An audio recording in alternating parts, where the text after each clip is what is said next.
Woo! Evening, everyone, and Hi. welcome to episode 4 of The Violet Madness. My name is Mark. I'm your DM and your conductor aboard this train of slightly railroaded campaign. But previously on The Violet Madness, our brave adventurers have made it to Femlis, and not without a bit of trouble, however, as they were ambushed at a guard checkpoint taken over by bandits and marauders.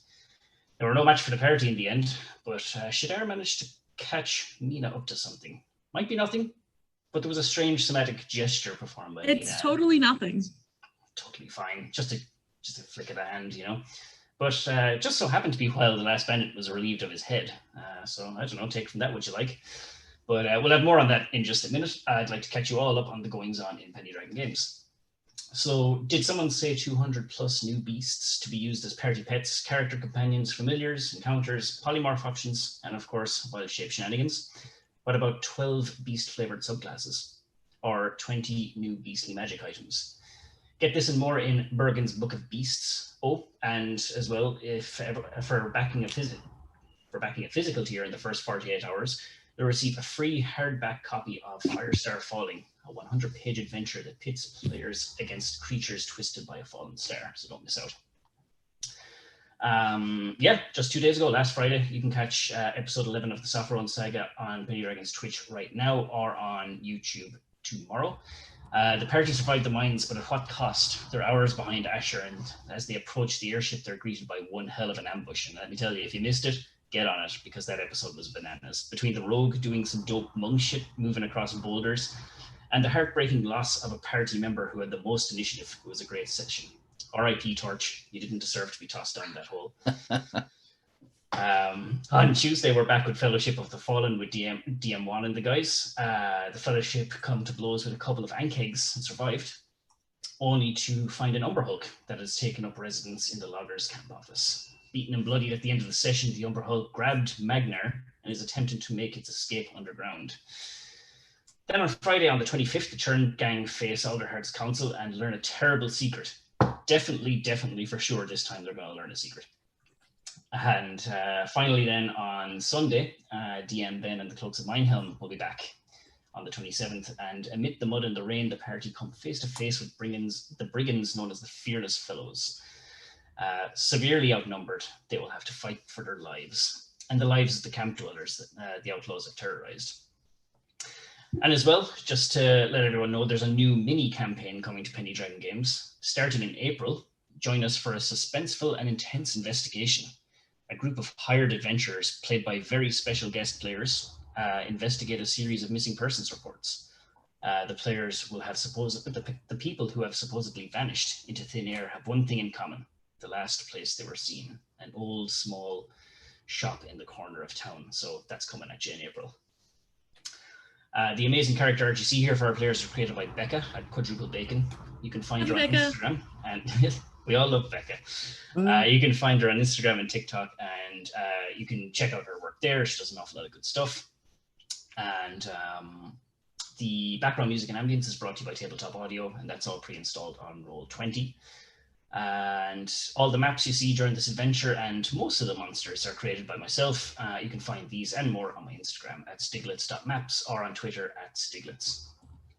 With all that aside, let's introduce our heroes on this aforementioned train I'm conducting. Firstly, we have Stephen up front shoveling the coals into the engine.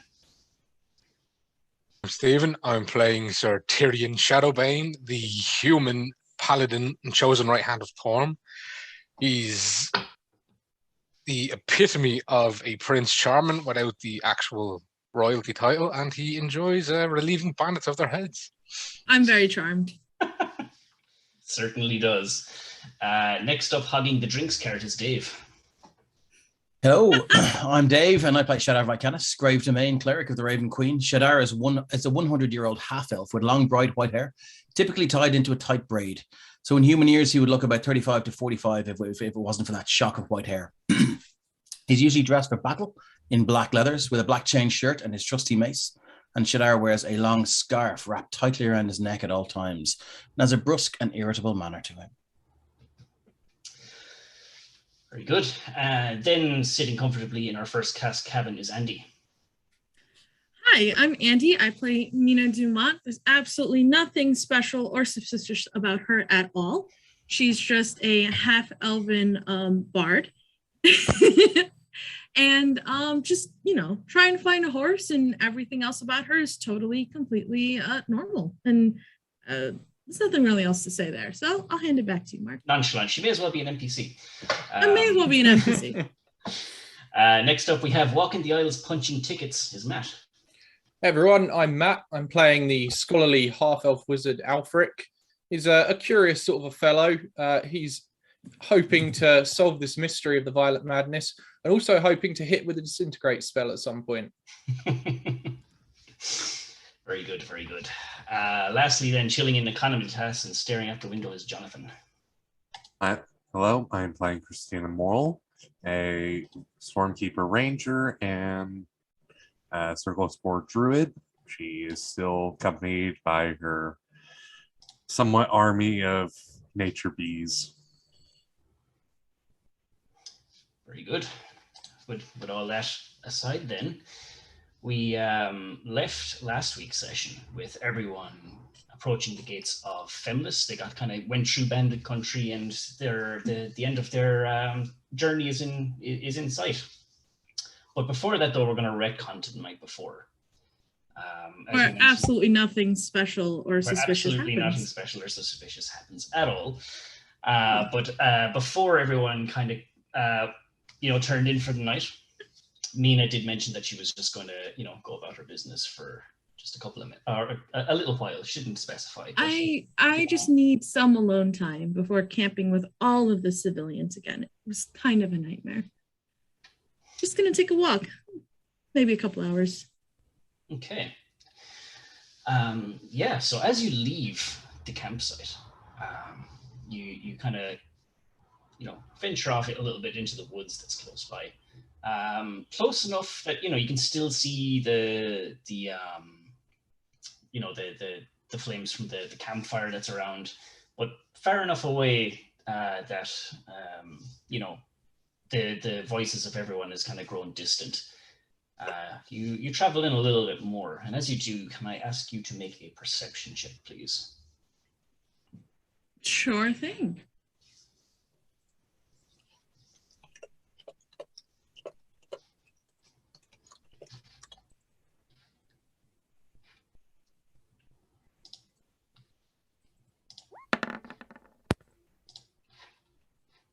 A 15. You do notice about maybe 5 to 10 minutes into your walk, footsteps behind you, but not heavy footsteps. Well, they're heavy, but not as heavy as any of your human companions. You sense the presence of a hound close by. You with the 15, you've heard these footsteps before. They're undoubtedly the footsteps of Sir Tyrion's companion. So yeah, Mina's a little probably annoyed at this, and she's gonna turn around, and not knowing that the dog doesn't understand her at all, she's gonna be like, well, you can come out now.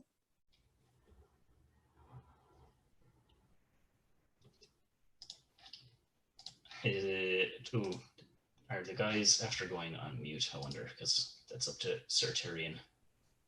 Yes. I don't know if the hound can communicate with still him. there? Okay. Yeah, you didn't tell us to take out. No, it wasn't yet. Cool. So Tyrion, however you want to react to that. Well, he was just sent to keep an eye on her in case she was assaulted. So if she shoos him away, he'll revert to a further distance, but he's not gonna completely leave her alone. Do I have, I'm happy to roll Arcana, do I have any sort of knowledge of how far this hound can be from Sir Tyrion? I would ask for an Arcana check on that, actually, because it's a different kind of area of magic, I suppose. So before I roll this, she is really intending to walk almost like an hour before, doing anything. But I don't know how far this hound can go. But giving it a think, no, I'm not really sure. It's kind of annoying, kind of suspicious. But Mina's going to just keep walking. Okay, Sir Tyrion, how much of a distance is your steed going to, roughly? Well, let's say 60 feet. Just, he's not. He just wants to stay close enough that if something happens, he can get in there and assist. Okay. Alrighty then. At this point, I will ask everyone but Mina to relieve themselves of the headphones and chat. For whatever happens here, please feel free to still, react and contribute, but no spoilers for the players, please. Yeah, no spoilers for us. Also, Mark, you might move your mic a little bit closer. Can do.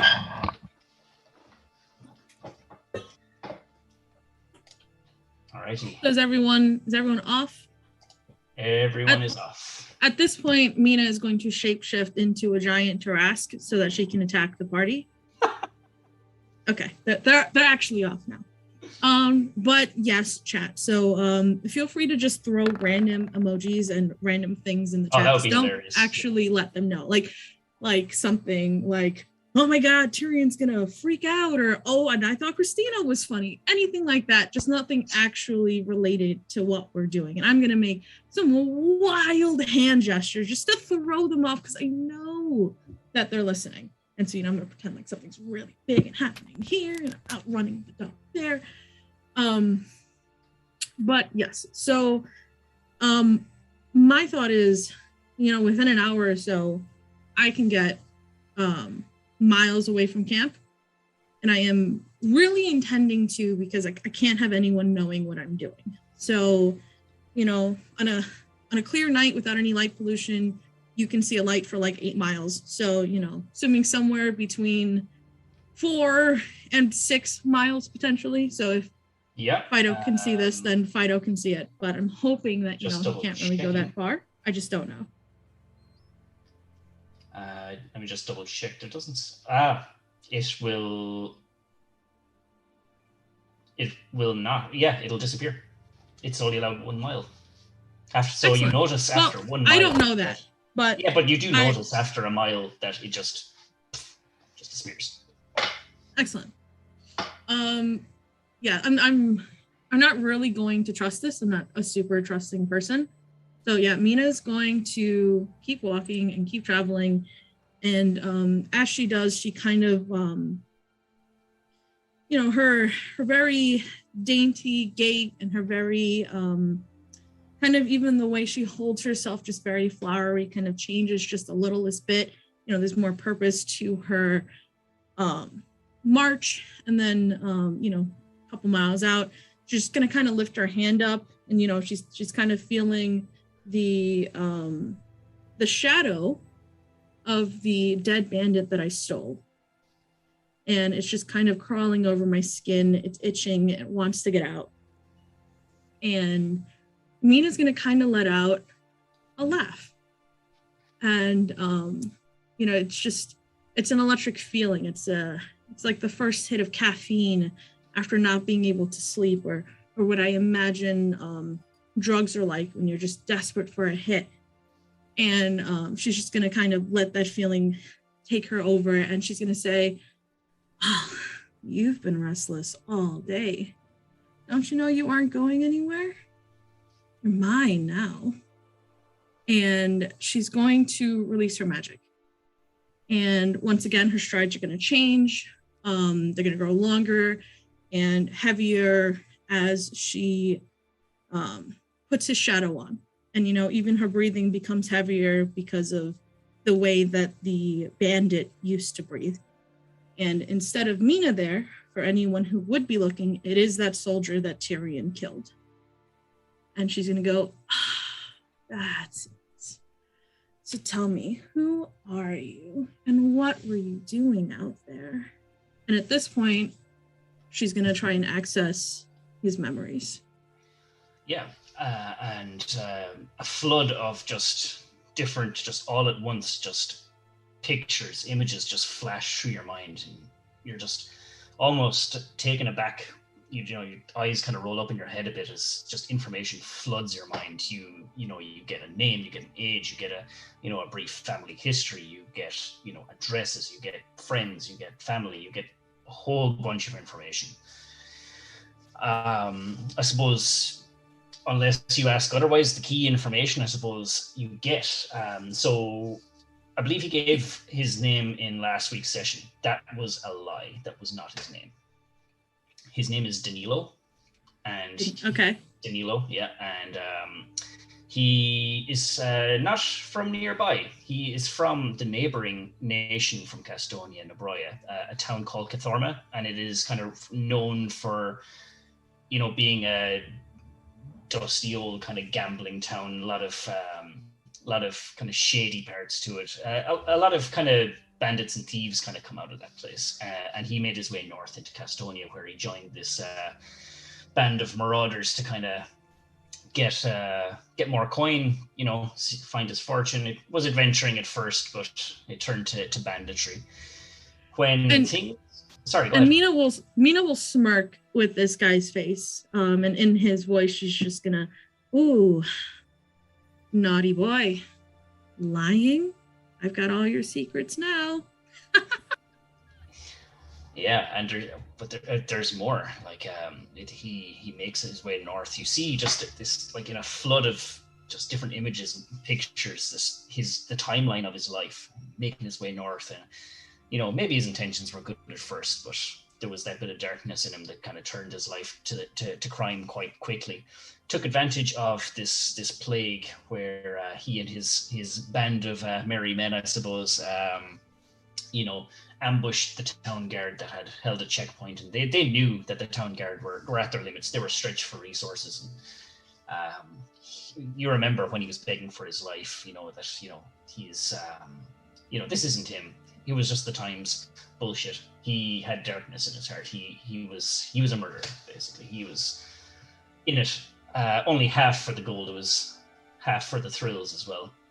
But look where that got him. He knows nothing of any. I'm just seeing you in my mind, kind of just you accessing his memories. He knows nothing about the group of bandits that took your horse, or your horse's whereabouts. I would presume you're looking for that information, but that's. Yes, it's not Mina's core focus at this time. She's kind of more sitting in the darkness, just kind of like, oh, there we go, and just kind of saying, that another shadow to add to my collection, and you're a dark one. She's just very kind of sitting in the darkness. She's walking in his stride, she's walking in his skin, she's breathing the way that she's breathing, and just kind of fully embodying being this other person in this kind of privacy that she assumes that she has. And at some point when I assume that she's gotten all the information that she thinks that she's going to get, she's just gonna release the shadow. Her strides are gonna return to her strides, her breathing's gonna return to her breathing, her hair is gonna fall over her shoulders again, and she's just gonna shake out her body, crack her neck from side to side, and then start the walk back to the rest of camp.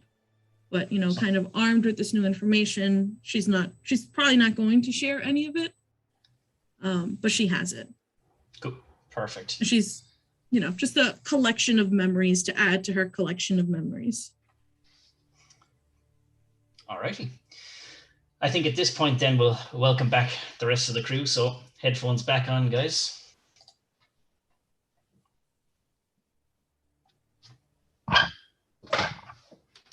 Move my microphone. Is that the universal sign for put your headphones back on? It was. Excellent.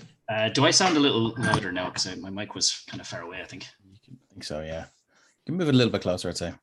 Okay, I think I just need to turn up the We volume. good? I think we're good. It's just Now I get to read all the comments because I was purposefully not reading them so they wouldn't throw me off. Yeah. Stretch Armstrong, okay?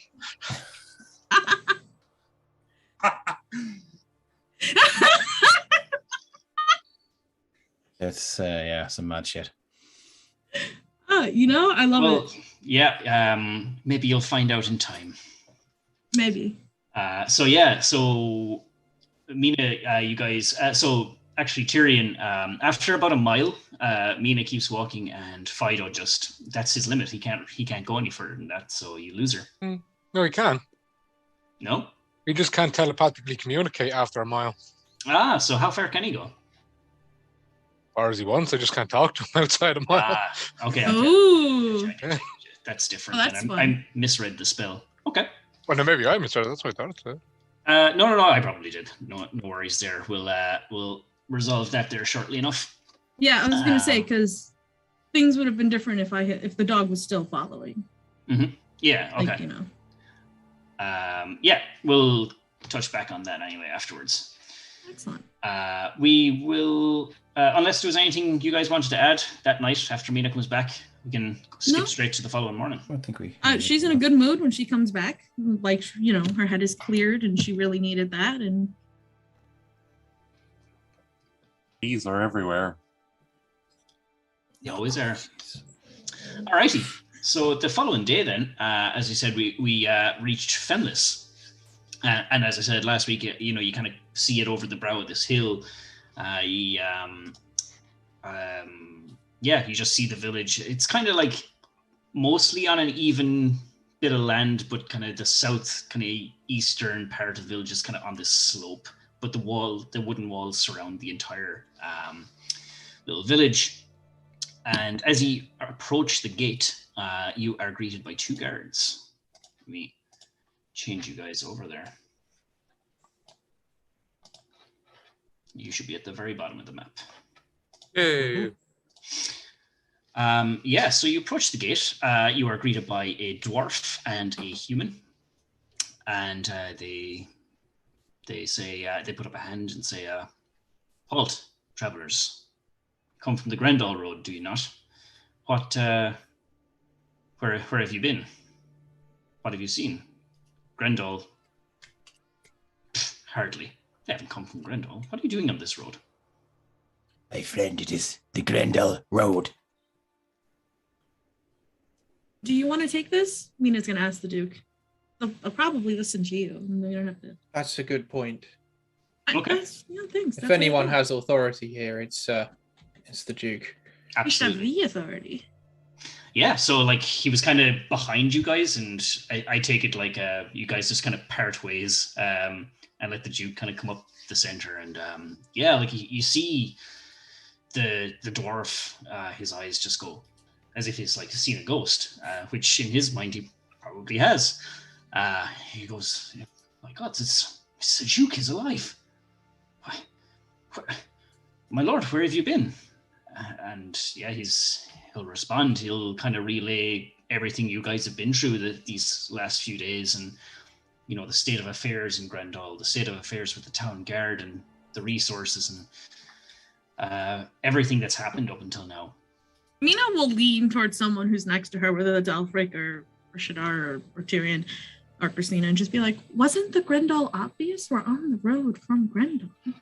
That's my point. They're just not used to seeing people come from this road. That they're kind I of. don't suppose many people have come this way of late. So like I mean, after Duke Fenwell kind of relays pretty much all the information that he knows, not necessarily everything you guys know, they kind of fill you guys in on the goings on. They tell you about how, you know, maybe a week or two after the plague hit, you know, they got people from Grendal kind of flooding their streets, and infection is still rampant. There is a quarantined area of Femlis, as you can see on the map there to the west. Oh dear. Yeah, where they have quarantined any infected people there. Everyone else on the other side of town has been cleared. They are okay, so they kind of keep those two areas kind of separate. The two guards talk to each other and say, well, what's the protocol here? This is the Duke we're talking about. We can't just send them to the quarantine area." It's like, yes, but I think the doc should definitely check them out for sure, at least just to be safe. My lord, would you be objective to this? So they are going to direct you to the quarantine area, to the clinic, where they say that the apothecary, or you know, the doc as they call him, is tending to the sick. Well, perhaps we can learn a bit more about the condition from this fellow. I'm sure he's had plenty of experience with it. We do have a sample that I gave you, Aelfric. Very true. Very true. Yes, I think we'd better go and see him and see what he has to say. Shadar will turn to one of them and say, "My friend, what are the rules of this quarantine area? If one enters, is one allowed to leave?" Yes, usually when we get travelers in, they're sent straight to the clinic where the doc will assess them, and if they're clear of the infection, well, they're free to leave the quarantine area and roam around the rest of the town. Very well. Tell me, where in town sells the best wine? Oh, yes, well, you'd be thinking of going to the Cracked Goblet Tavern, then. I certainly will. And a big shout out to username Realistic Effort for giving the tavern name the Cracked Goblet Tavern. Nice. Yep. Nice. So the guard will tell you the directions to the clinic. Normally you would be escorted, but the Duke is in your midst. They are basically his employees, so he is going to leave it at your behest to go straight to the clinic, but they are not going to stop you if you choose to do otherwise. Should be okay. Oh, Suppose we should go then. well. I think out of sheer curiosity alone, Aelfric will want to make for that area right away. Very well. My good sirs, are there One of them is stables female, nearby? actually. The human is... Oh. But not that really matters. I mean, in the army, they're still sirs, so I don't know how it works in yeah. that list. So, sorry, you were asking about the stables. Yes. Are there any stables where one could procure or stable a horse? Indeed, there is. Yes, the Femlis stables is to the northeast entrance or exit to the town, the Crudestone Valley Road. Excellent. Thank you. This very mean much. maybe you could buy a new horse there. Yes, Aelfric, I suppose I could. I'm sure it would be just as good. Of course not. Well, I suppose while Christina's still at the gate, while everyone's talking, she's going to go towards the little girl and mention that perhaps your parents are here. She'll say, I really hope so. And Scraps, you'll come too, right? And the Warforged, kind of holding her hand, is going to say, yes. Let's go in and find the rest of your family. Big shout out to Ryan. Thanks for the bless. Gonna need it. Hey. So you're Most of us now that's been blessed. Right? Because I think Shadar got some, Everybody Tyrion has got one, yeah. some. Christina got one. I don't think Nina and Aelfric has so far. No, Aelfric did. You Okay. got one there. But Like. Mina has yet. Very much obliged. I thought everybody had one, no? I don't have one. whoever doesn't have bless, then you will have my permission to die. Excellent. Well, my friend, should we skirt the outskirts of town, as it were, and enter the other gate closer to the quarantine areas, or shall we saunter straight through the center of town? Mina's just gonna let all of her bees go right now. Just massive swarm of bees. Just go get pollen and stuff. I am not the BBEG. Christina, are you kind of moving away from the gate, or kind of just? Christina's gonna head to the quarantine zone, but her bees are just gonna go out. And massive bees. Cool. Well, not really, massive Cool. swarms of bees. Not having it with chat today. It's because you're so obviously up to no good. Obviously. Neighborhood. They know. Very well. They They're not know. giving her bless because of what they all heard that you didn't. That's fine. Shadar will just start walking through town. Okay. So Shadar, as you walk down the street, you can't help but hear a heated argument just at the house just before the heavy hammer there. You Right turn here? your head. Yeah, just there. You turn your head to open the door, you turn your head and just at the door, you see two women and they're yelling at each other. One on the inside of the house over the jamb of the door, and there's a small girl just kind of hiding behind her legs, kind of looking up at the other woman, kind of yelling back at her. And the other woman then that's standing outside has a little boy by her side, and there's a kind of bandage around his head and over his left eye as well. Ah, children. And, yeah, you can't help but overhear this back and forth. You hear the woman outside saying, "That little witch has done it again. First the Fernan's girl and then Yenri's boy, and now she's nearly gone and killed my son." And the woman replies, it was just an accident. She would never do anything like this on purpose. Please, just leave us be. Rubbish. She's an evil little girl. We all know what she gets up to in the evening. Trying to play that Annie Aberthail game in the yard of rest. If she wants to play with ghosts, let her. Don't go dragging our good children into that. Come on, Stefan. I don't want you anywhere near this family anymore. And she kind of just grabs her son by the arm and just kind of drags him along. The other woman just looks distraught with worry, kind of ushering her little girl back into the house.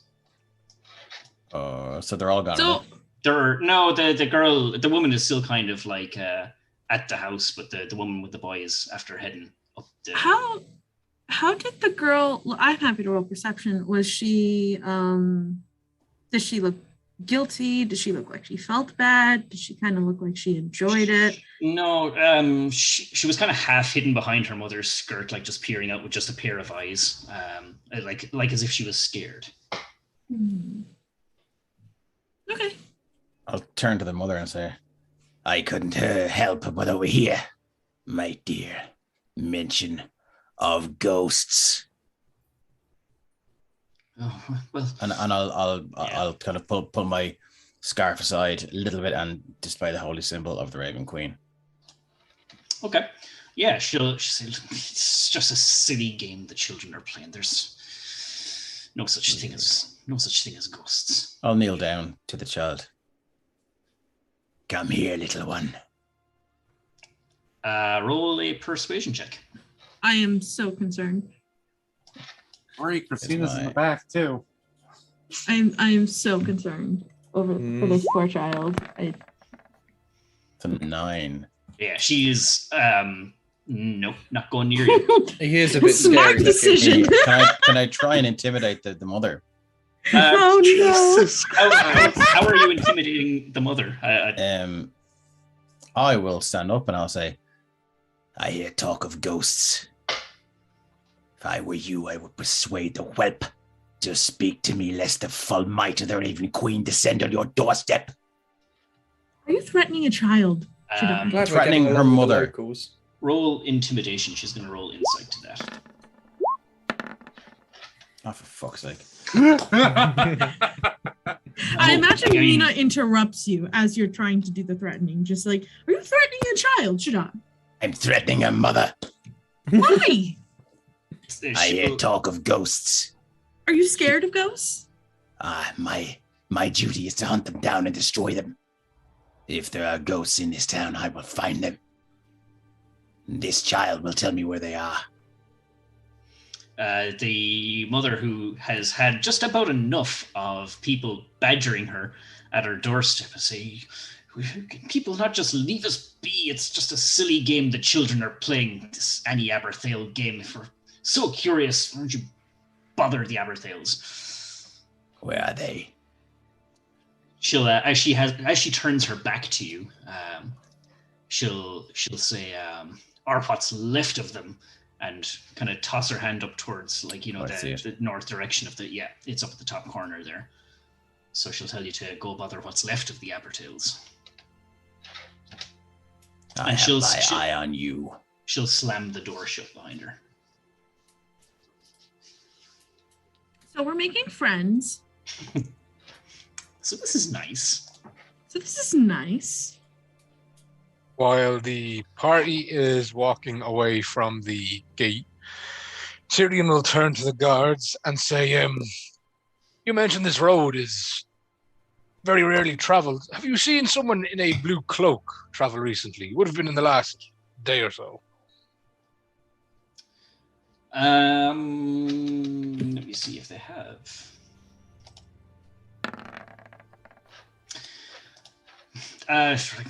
Well, I can't say that we have. They're rotating shifts, of course. Maybe if you're looking for someone in particular, the guards' barracks might be a good place to check. Well, we don't have any warrants out or missing persons report. Well, we do have some missing persons report, but people from the town of Grendel, and well, we can only speculate as to what their condition is. But if it's anyone in particular you're looking for, maybe consult with some of the guards who are maybe currently off duty or who may have seen them whilst they were on duty. Yes, I had intentions to visit the barracks as well. I may bring this business to them. Very well. Well, they'll certainly help in your inquiries as best they can. So while we are moving through the town, Mina is keeping an eye out for anyone with the crescent earring, anyone with a red bandana, just kind of fitting the bandit description that Tomas gave us. The guard presence in Femlis is quite. It's not like I wouldn't say there's a guard like on every corner of the street or anything, but excuse me. There's a very visible presence of the town guard here. Even though they're stretched, they're not compromising the town's defenses by the looks of it. But no, that I suppose suffices to say that anyone involved in bandits or marauders groups are nowhere to be seen on the street. Not yet. Not yet. Not during the day. While Christina's walking, she is going to be looking for see if there's any flowers, like for sale. Like a florist. Sale.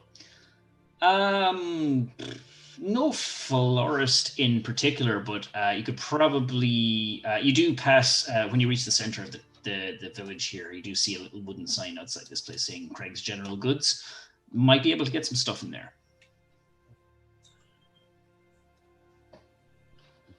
Understood. Thank you. Cool. I suppose just beeline. Let's step into the tavern. Ooh, okay. I will jump to another map for that. Oh. Yeah, I suppose for the sake of party stuff. Sure. I'll be there too. Aelfric, you coming? Well, very well, I suppose. I suppose a moment's rest won't hurt. Here's the main entrance. Did I go in the main entrance? It's been an eventful few days. You did. It has, hasn't it? Now, I was interested in that spell you cast, the one with all the green.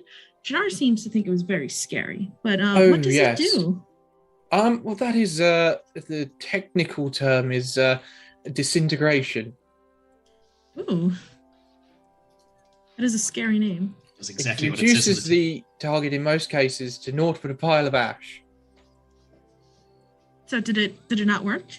Were you nervous? Well, he actually dodged out of the way.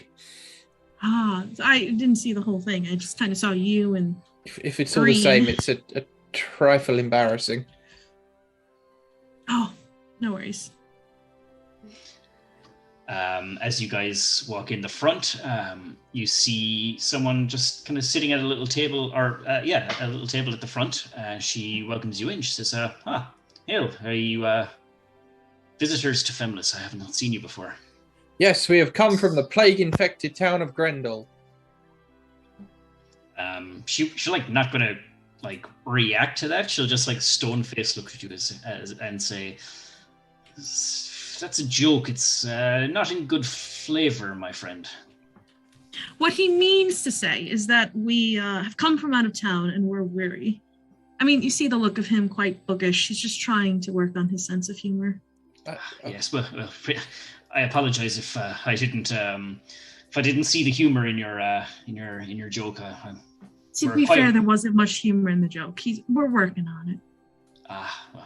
Well, we're just a little bit run off our feet these days. What with the keepers of the inn succumbing to the violet madness, she says in a hushed voice. That's what I called it. And they That's a good name. Yeah, I thought so. So I haven't actually seen any of this before. What happens when they succumb to the madness. Mina, we know that. We saw plenty of them. I'm gonna elbow him like really hard, just trying to discreetly like. Yeah, like I mean, she'll say, well, it's this very sickly disease. You must be from very afar if you've not seen anyone with displaying symptoms. But first, it starts off. Oh, I'm all the way from Aston. Would you believe? Oh, my dear, you must be quite weary indeed. I am. Well, yes, this treacherous illness, it takes the lungs from what I'm aware. Anyone who doesn't survive, or anyone who doesn't completely perish from this plague, they lose their minds. They become mad and hostile and vicious. And yes, we actually had to beat one to death. Just... Jesus. Yeah, she's like wide-eyed. Rick, it's not funny when you say things like that. On your travels, have you met a poor soul that has not had the benefits of a treatment from a cleric or a medicine man? Does it heal them? Treatment from a cleric? Is it a curse? I have not known of anyone who has recovered from infection, but the doc is doing everything he can over in the clinic. We just hope that someday soon he will find a way to beat this nasty plague. Everyone's very much afraid to leave the town walls, even go anywhere near the quarantine zone. Well, where is it? I'll be sure to stay away from it. Yeah, she'll kind of point into the general direction of where it is, and she's like, have you not had to go there to be checked upon coming into the village? Oh, we didn't have to because we came with the Duke. Again, she's like, Duke Galbraith Fenwell, the second? No, his father.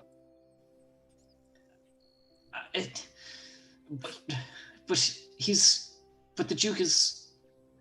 He'll look to Mina as if and shrug, as like, is this another joke? That one's not a joke. He's alive and well. You heard it from us first.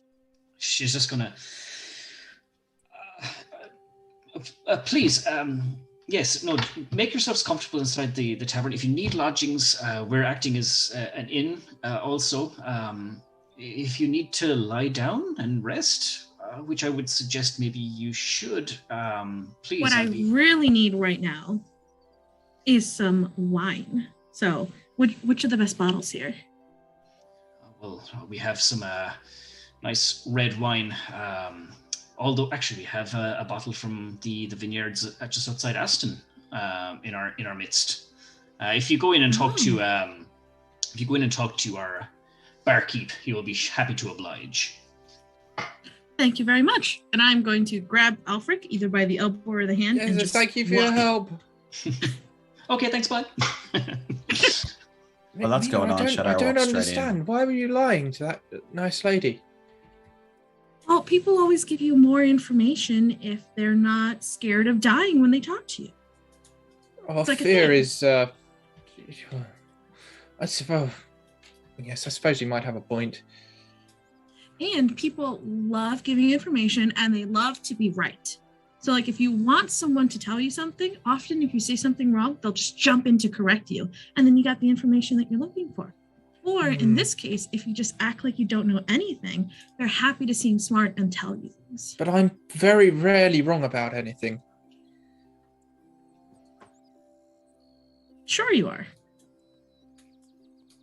Your aim. Who said that? Shots fired. Shots fired, dodged. but not hit. Yeah. I imagine we're going straight to the bar. Just While they're chatting to her, Shadar would have walked straight inside the bar. Yeah, and Carrick says Shadar has a case of sick of people's shit, which is why he did that, I'm sure. Oh, sure does. Yeah, so you enter the tavern. Nice, look, it's not it's a small little area, not kind of a place fit for like a corner for a bar to be playing. It's just a small little cozy tavern. But all the same, you see the tavern keeper on the bar. He's a dragonborn, looks kind of elderly. You can see kind of his green scales starting to gray a little bit, and he's mumbling to himself as he polishes a tankard. And then sitting on the far end in the corner on the table, you see a youngish looking dwarf, and he's playing dragon chess by himself. But Shadar, with your passive perception of Superman, you can tell just at the glance at the dragon chess set that all of the pieces are made of stone, bar one. The paladin piece is brass. You sit down at the counter, and the tavern keeper almost snaps out of a daydream and looks at yourself and Tyrion and says, Tyrion should go talk to him, though. You guys are kindred spirits in mismatched sets. Shadar will just sit down on the stool and just really take the weight off.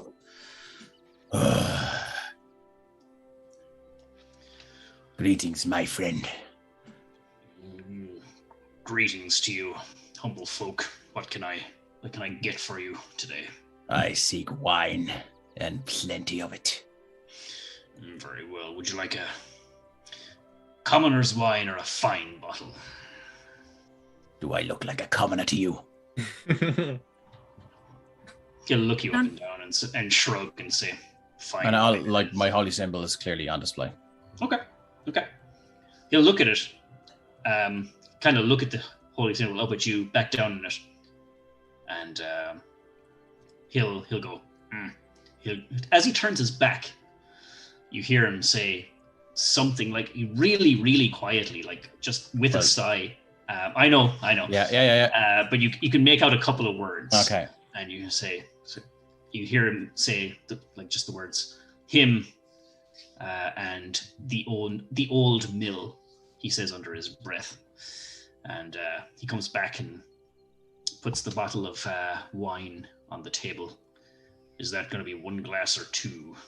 I'm here for the bottle and 2 more. Very well. What's the damage? It's 11 gold pieces per bottle. I'll take 3. Okay. He'll kind of give you a kind of a curt nod. He'll turn back and put 2 more on the table and say, a man who likes his wine. Very good. Very well. Can you give me some hemp cloth or something? They have to go in my backpack for later. Do not wish to see them smashed and ruined. Yeah, like, I mean... Heads of my enemies. He'll grunt and, like, with a bit of effort, like, he'll just go and just stoop down below the bar counter and pull up a couple of, I suppose, like, not pristinely clean cloths, but they're just, you can see stains on them and stuff. Yeah, there you go. Won't charge you a penny for those. I wouldn't pay a penny either. Thank you, my friend. So he'll wrap them up, and I'll just say, 2 glasses of the same for me and my brother of the light here. Yeah, he'll oblige. And yeah, like, I mean, I suppose for 2 glasses, let's just call it 4 gold. And he'll pop another bottle, pour out 2 glasses, and hand them to you guys. very well. Well, my friend, I have this one. Well, that's quite kind of you, Shadar, but sir, I did not catch your name. As he looks at the Dragonborn. Yeah, you can call me Gargainth. Gargain, pleasure to meet you. Well, like my great uncle Nod used to say, wine is fine, but whiskey's quicker. So, like my friend here, I would also like to partake in a bottle to leave your residence with. Not quite as flush with gold as my friend, so the finest bottle I can acquire for 25 pieces or less. Yeah, like, I mean, the finest bottle of whiskey he will have in his repertoire would be 10 gold. And it's a nice bottle. It's one of those bigger ones you'd see in the optics and bars, like a 3-liter job. Yeah. You will graciously give him 10 gold pieces. You boys must have either had a very long journey or seen some shit if you're planning on getting as drunk as you guys are. Well, The answer to that is yes. some of us are ceremony, some of us are drinking. Some of us have stared into the eyes of the beyond. They'll neck the wine and get up off the stool. Right, I believe we were supposed to visit the clinic, Shadar. Very well. Indeed we were. Actually, What, Gargane, is it? Garganth. Gargant. My friend, have you got a to-go cup? Mm-hmm. Walk me down. Yeah. He'll I'll take one more for the road, my friend. he'll Satirian, what about you? I'm not much of a wine drinker. One is enough for me. Very well.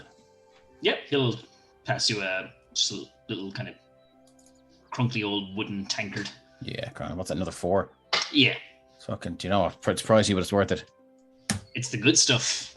I've like depleted half my goal at this stage. Shadar will be a happy man. Before At you this guys, point- sorry. No, go ahead if you want to do something else. I was just assuming we'd meet up with them probably at this point, like me Okay. dragging Aelfric along. Just Cool. Well, before you guys Christina meet hasn't been in there at all. yeah, I was just gonna say before you guys meet in the corridor, what's Christina up to outside? Christina spotted a few flowers off on the side and is going to go look at them. Okay. so very anything- druid. Anything? Yeah. Anything in particular you're looking for? just seeing if I've seen these flowers before, if they're unique. Not gonna make you roll anything. These are common flowers. You've seen all of them before. They grow all over Christonia. Do I see my bees anywhere pollinating and whatnot? Yeah, they're busy bees. They're getting their fill. You've passed a few of them already on your way to the tavern, and they're getting their honey's worth. You know, I suppose I could ask her if I hear anything. But I was kind of hoping for a laughter. I was like, come on, guys, come on. Yeah. I'm trying. It just took me seconds. Sorry. Well, back on the bees. Next I episode was is horses I was again. silently having a moment. I just didn't want to interrupt. But no, Christina's just going to observe the flowers and everything. Cool. Okay. So, oh, come on, Ryan. Don't take my bless back for that.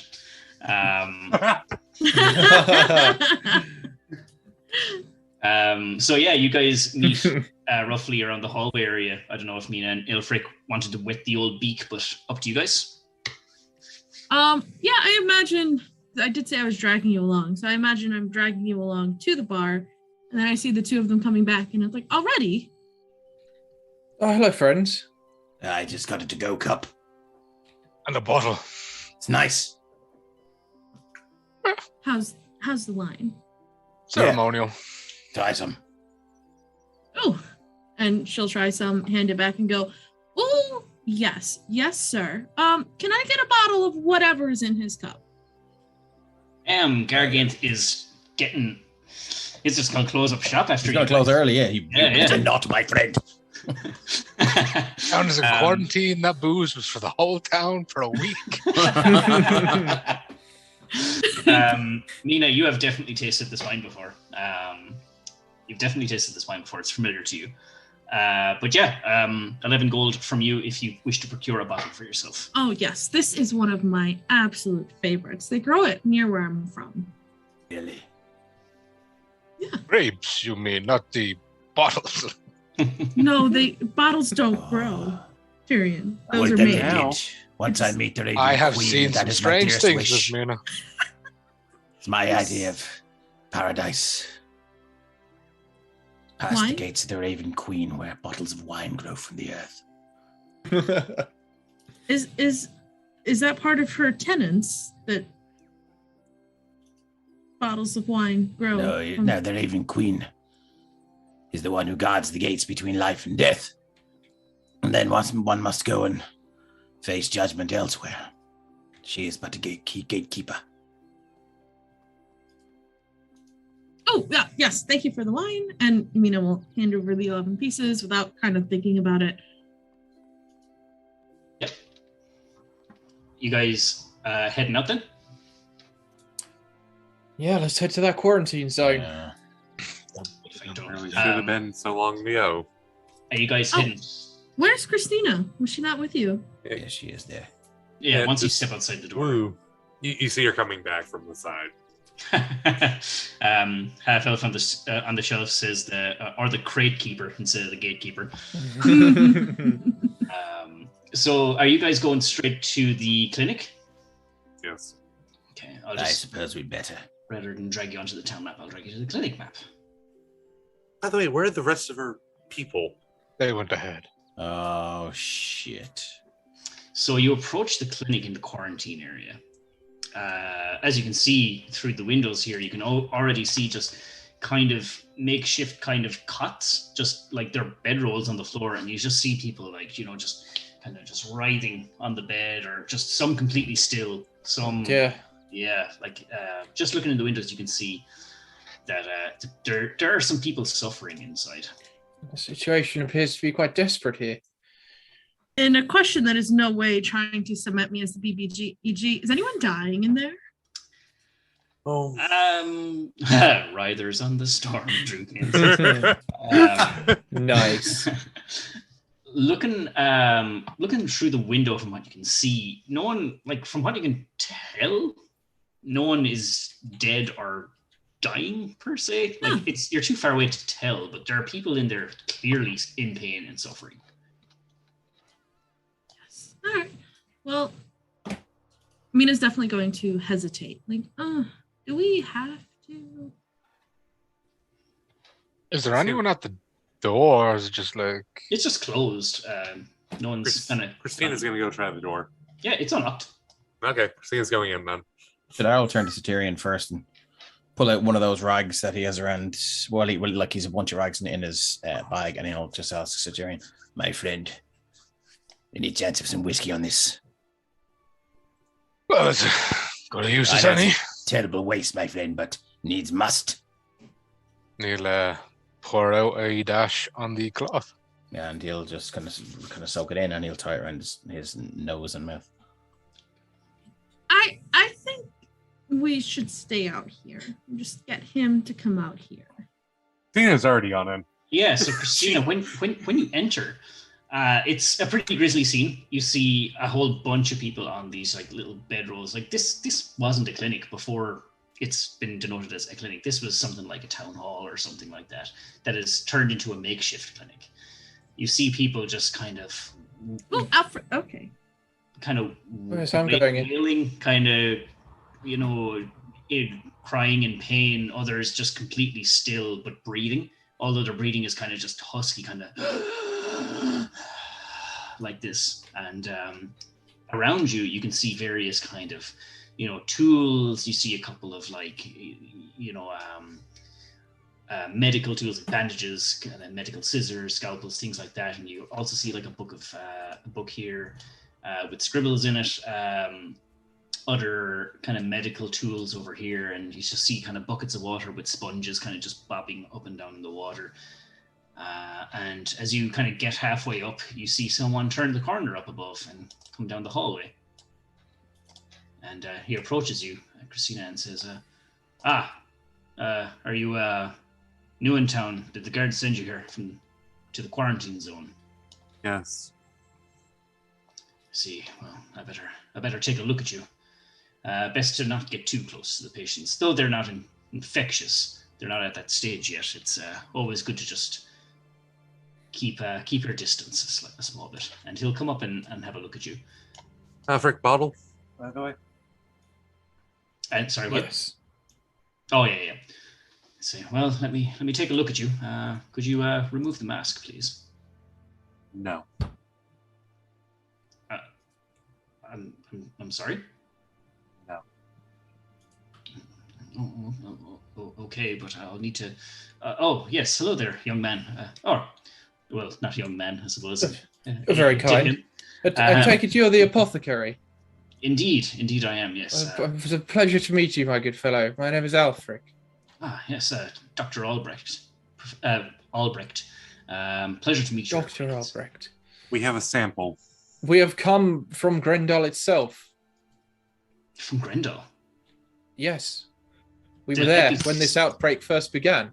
The epicenter, yes. You were inside the walls. Oh, yes. 93 days ago, from what we've been told. Yeah, I would probably briefly summarize the events, the circumstances to him. And yeah, he's like almost like up in your face, just kind of like nodding and listening to every word you say. I was like, this is a potential breakthrough. This is amazing. Well, you see, I was hoping you would say that. So I'm a man of intellectual curiosity as well, and we've gone so far as to collect some samples from the epicenter.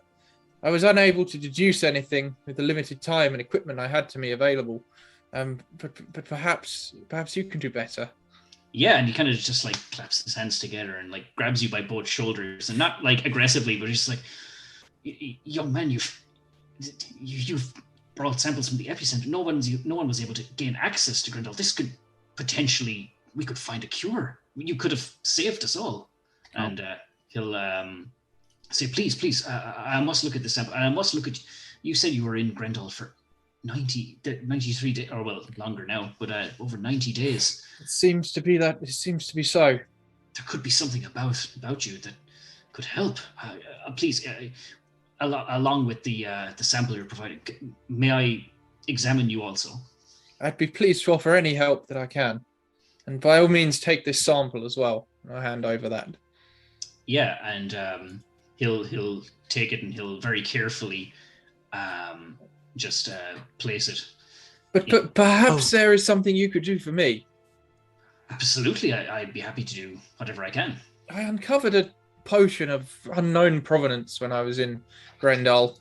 I've been unable to identify it. Well, I'm mostly equipped with the knowledge of medicine, but I can definitely give it a try. If you leave it with me, I can maybe have an answer for you by tomorrow, yay or nay. It's worth a try. And I'll hand him the potion that I found in Grendel as well. Well, Christina's going to look at the notes while they're talking. Yeah, roll a medicine check. The one thing she is very proficient at. I have a +9 to medicine. Nice. Nice. Okay. The 16, you understand most of the medical jargon written in this, enough to understand basically. But there are some words that you kind of, I suppose, given your time spent, alone, you kind of have your own understanding of things. But it all makes sense to you, and it's notes on how this infection affects others. Thanks, Carrick, for the bless. And it's don't use it to kill the horse. It's already dead. You can don't need bless to do that, but you can make out most of the medical terms in here, and you're enough to understand what's going on. So while Dr. Aelfric and Aelfric are kind of having this back and forth, you're reading the notes. And it kind of talks about how the infection affects other people. There seems to be no discrimination between, dwarves, humans, elves, half-elves. This thing seems to affect everyone. And there's also some notes in here that, some people of the cloth, holy people, have been in the clinic, succumbed to this disease. It doesn't seem to discriminate any resistance on that level either. You can take from that there's notes on it being a I suppose source of arcane properties with the disease, that it's magical in nature, although he's unable to discern what that is. And let me see, you also see that again there's no pattern in whether the infection either kills you or drives you insane. It either does one or the other. Those who have been unfortunate enough to die from this affliction, they have been burned before the infection could take them over and reanimate them. But those who are driven to madness don't turn to those hostile creatures you saw in Grendel. Dr. Albrecht has noted that they just go insane, but they do still have mushroom-like growths on their body. They spout words that are lost on him. He doesn't understand. They are speaking some sort of tongue, but it's not anything he knew or he knows or anyone around Femlis knows, because he's documented pretty much almost everything he's witnessed so far. And yeah, that's pretty much the bones of the documentation he's made. Well, Christina is going to pick up the journal and turn to the doctor. We can give a bit more of insight of what we have seen at Ground Zero. Please, I'd be happy to hear it. And well, I suppose we can... Where do you want us to discuss this? I suppose it wouldn't be good in front of the other Say that again, sorry? It wouldn't be good for us to discuss in front of the other patients. Ah, well, True. Follow me to the room up here. And let me just... Are you boys planning to go inside? Because I'm just thinking we haven't been infected, and I don't want to go around people who have been infected, because that's a surefire way to get infected. I trust Christina to gather the necessary information. In the meantime, I pull out the bottle of wine and go, this is from your country. Well, from my part of the country, not a separate country. Wine country was the joke, my friend. Sorry. But anyway. Yes, I believe I'll wait here on the steps. Unless I'm required elsewhere. Very well. No, I'm happy to wait out here, Sir Tyrion. Shadar will refill his cup. Well, I'm sure if they've gone in and found someone who needs to talk to us, they can inform them that there are more of us out here. Indeed. Oh, while we are going, I'm going to ask if they saw any of the people that we brought with us. Pardon? Like the little girl, the robot, the one who got the mushroom in the face. I'm going to assume that they're outside with the guys. I just don't have their tokens there. Okay. But if you want to have them brought in and be assessed, that's, yeah. They definitely should. Yeah, okay. So I'll assume that they're going to be in this room with you guys that he's leading you to. He's going to get to the top of this hall, and he'll say, please follow me here to the room inside here, and he'll just Certainly. sit on this chair.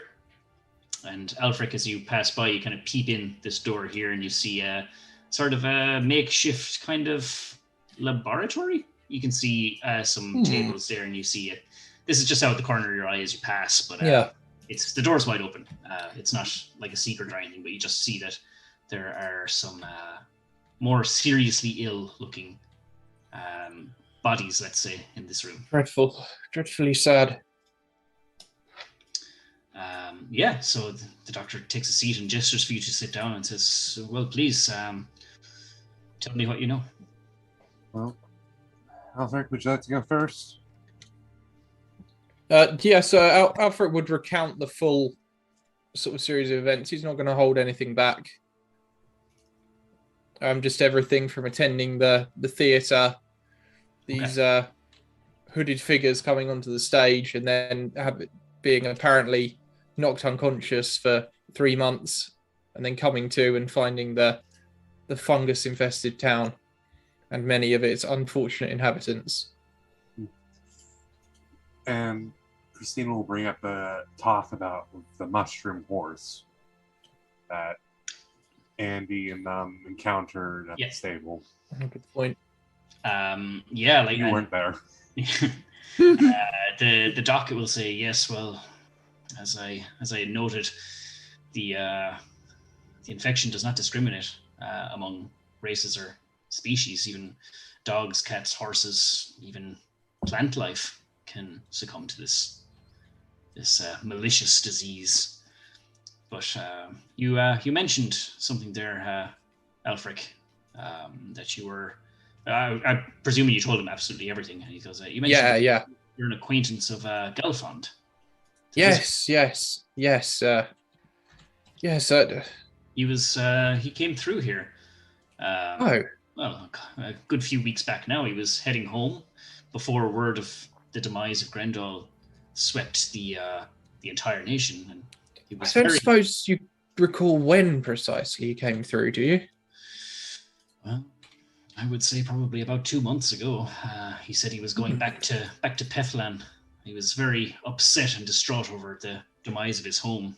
He didn't mention it. Well, as well he might be. I'd very much like to speak with him. Well, you may find him in the city of Pethlan. That's where he said he was going. I thank you for letting me know.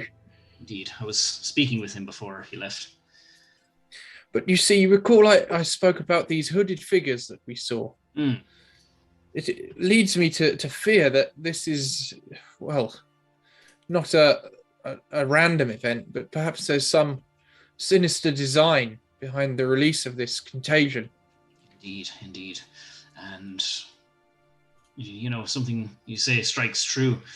Though I could not tell you the shade of their cloaks or even what they look like, but word was that not too long ago, a traveler sought access through Femlis, but refused to go to the clinic for an inspection. The guards turned him away. He did not seem to, I suppose, put up an argument about it. He just took the long way around the village.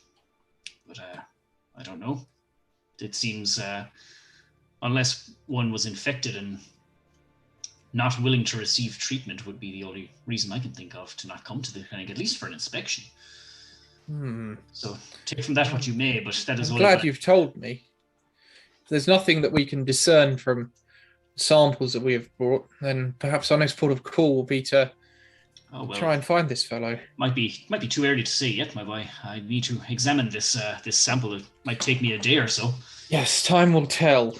But I'm very excited to see what potential revelations we can glean from this sample. It's in pristine condition. Thank you so much. And if nothing else is occupying me, I'll be more than happy to help you in your inquiries. Christina would like to point out, bring the fact that these aren't your typical types of mushrooms either. Oh yeah. It's like this is very similar to the growths of fungus we see on our patients. I'm very willing to. I'm very aware that this is very dangerous, but in my experience, one can only succumb to the violet madness by means of inhaling its spores. So handling it does not seem to be hazardous. Interesting. But you exercised caution, and you were right to do so by not touching it. No, I'm sure you're a medical man. I'm sure you have an interest in these things. Did you recall in any of your studies, or perhaps a book that you've read, ever hearing of anything like this before? I'd say that I have. This is truly something new and quite unsettling. Very troubling indeed. Well, we were asleep for those 93 days, remember? Indeed. That is why, Aelfric, if you're offering to stay here, I would like to examine you also. Maybe there might be... Well, I think as long as none of the examinations are too intrusive, I'm sure I can... Of course. We do have a few different cases. We had a mushroom blow up in a girl's face, causing her, eyes to swell, I believe. Oh yes, that's true. We had a little girl that got covered in the mycelium. Yeah, a layer of the mycelium. She was the same as us. Woke up, nothing happened. Yes, well, depending on what gets infected, they can mutate in different ways. The acid-based ones are a form of, they call them burstlings. It's when a spider has become affected by the violet madness. They seem to burst acid as a means of incapacitating their prey. Well, you probably haven't heard this yet, but we have, I suppose, some good news. We were able to extricate the Duke from Grendal and return him. He's like, I heard he was in the town and did not make it out, but I'm very well pleased to hear that he is alive and well. His son will also be very pleased. I should hope the fact that we've rescued him means that we may have his ear. Do you think it's worth advising him to strengthen the quarantine procedures. It's terribly worrying, the thought that the disease could spread further. Indeed, and It could get out of control. Well, I believe it may already have gotten to that point. It is outside of the curtilage of Femlis also. It's spreading. Oh. Have any news of the virus spreading more down south? Yeah. Past Jolman Swamp, perhaps? All of Castonia is aware of our plight at this time. The Jolman Swamp, that's oddly specific. I won't pry, but if the madness the Violet Madness is to reach a place of such rich flora and fauna, it could decimate the area. I know many. Let me tell you, Grendar was not a pretty sight last we saw of it, and I should hope that no other towns will be rendered into such a state. I will call the little girl up if she's in here and see if the doctor has seen her parents, because they did escape from the town. Yep. Well, that's just what Scraps said. So yeah, I suppose all this time, I'm presuming the guys were in there with you. Yes. And Albrecht will look at the girl, and he'll turn back to you, Christina, and he'll just shake his head, not say a word. So while we're outside, it seems like we've got a bit of time as they're there. And I did see Sartarian kind of take a lap of the building. Mm-hmm. So I imagine Shadar and I are alone for a little bit. And Okay. Mina wants to pick at the ghost thing.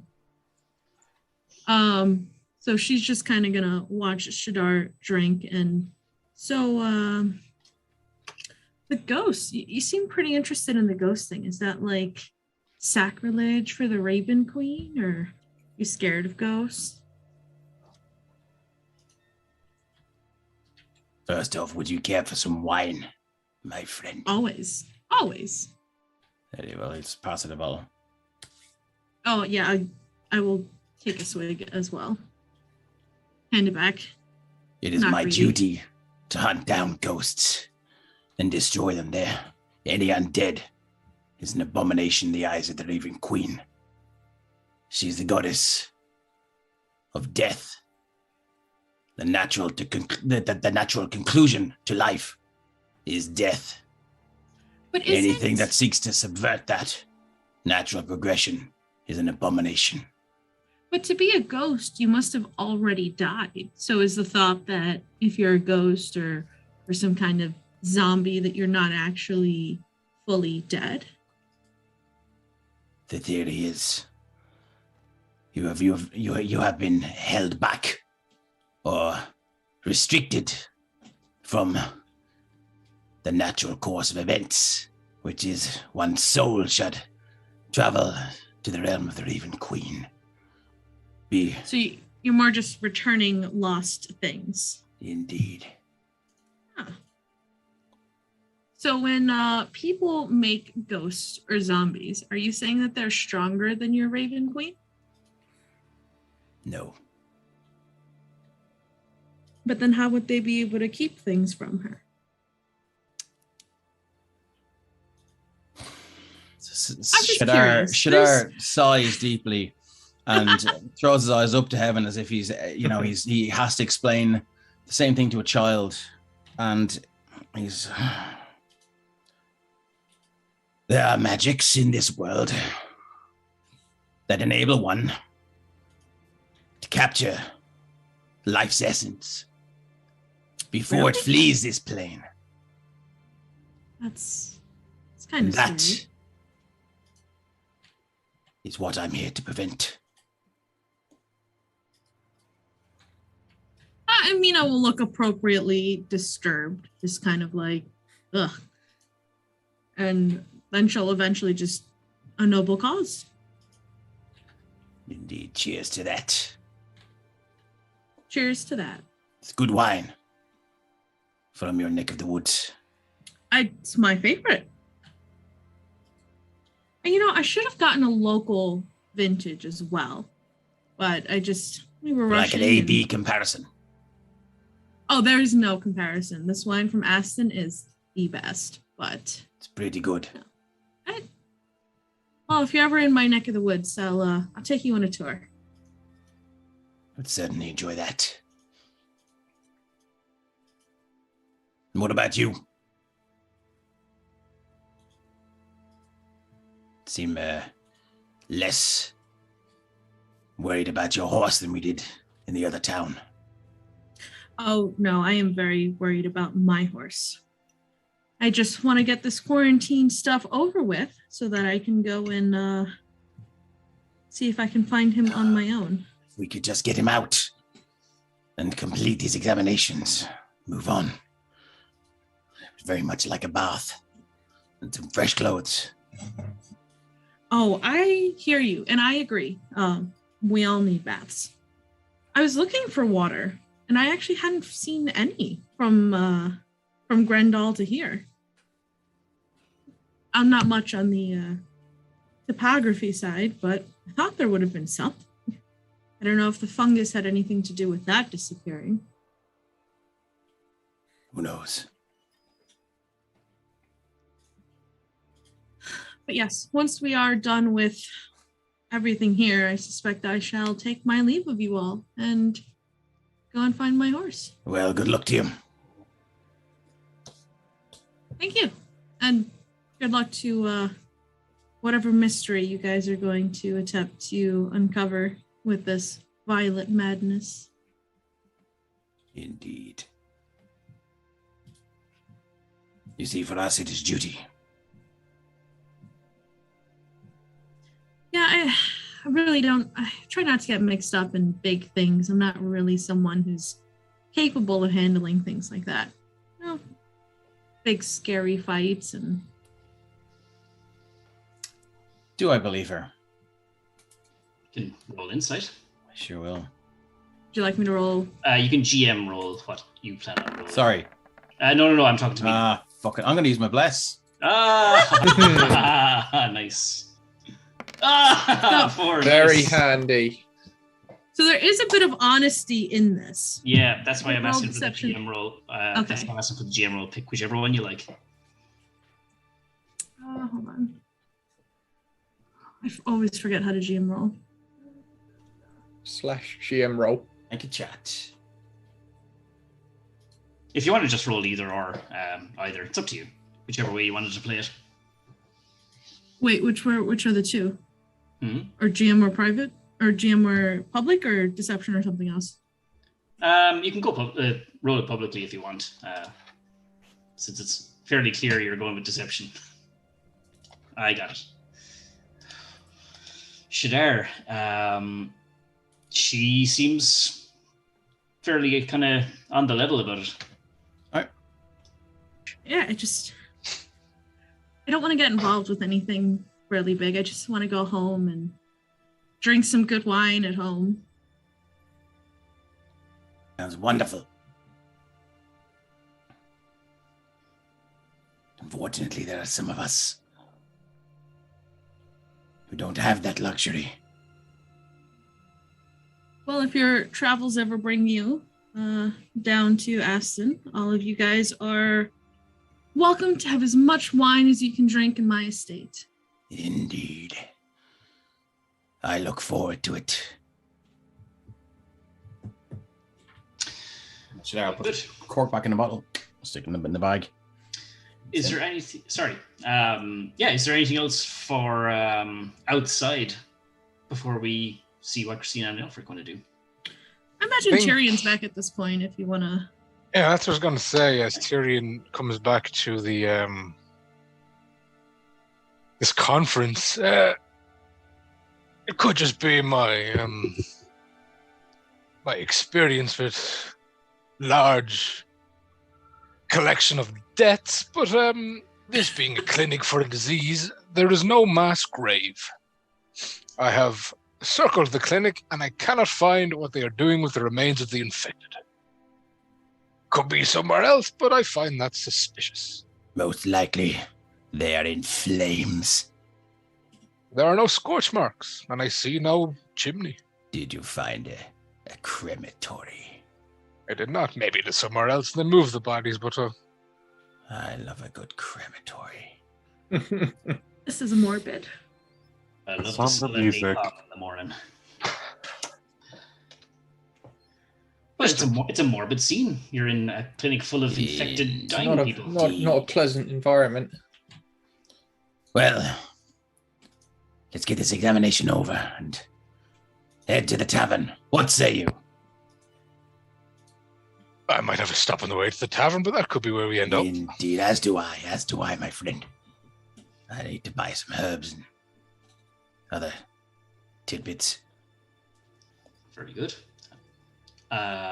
Cool. Is there anything else Christina and Aelfric would like to do before you guys get examined and set on your merry way? The best, Christina would give some suggestions on if he's able to source some ingredients, but some mushrooms and honey. Give a little bit of notes on what can help remedy some things. Okay. Yeah. He'll gladly accept any kind of notes and kind of tips and tricks on anything health related. So he's appreciative of that. As far as Aelfric's concerned, he's attended to everything he wanted to here. Cool. All righty. If Christina's to do the examination, it needs to be she says it's going to need to be a closed off room.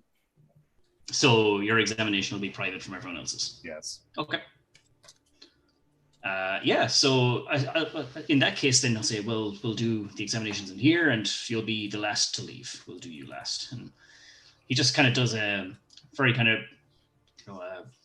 a thorough but very basic examination at the same time. Like he's just looking at like the inside of people's eyelids, asking to stick out the tongue and looks at the tonsils, all that kind of stuff. Everyone's fine. No infection. He says everyone's good to go. And as the door closes behind the last, we'll say Aelfric is the second last person to get examined. Everyone, actually, passive perception squad here. You guys will probably hear as you're walking away, the door closes and you just hear the muffled voice of Dr. Albrecht saying, okay, let's remove that mask and get a good look at you. And as you're walking away outside the door waiting for Christina, all you hear is Dr. Albrecht just go, oh, my goodness. And yeah, that's all you hear. And Christina, your examination takes a little bit longer, but you follow the guys outside a couple of minutes later, and you guys are free to leave. You're not infected. That's good to know. I told you. Alrighty. I think that is a good place to take our break. Probably. We will get back to part 2 with a little less somber music for everyone. As the guys explore This the is rest of very the town. sad. I don't know why it's not sad to you.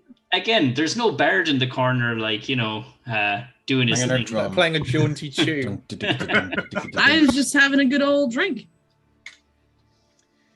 Alrighty, guys, we will see you back here in 5 minutes. We'll be right back.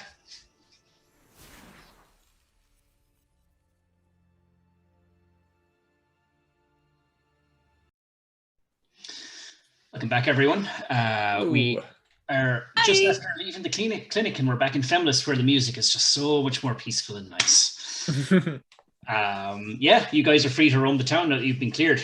You can rest assured none of you are infected. Yet. For now. For now. What would you guys like to do? I think Aelfric would quite like to pay a visit to the town library. Stables. Let's do the stables first. Oh. You walk in the door and you see your horse dead, just there. No, I'm just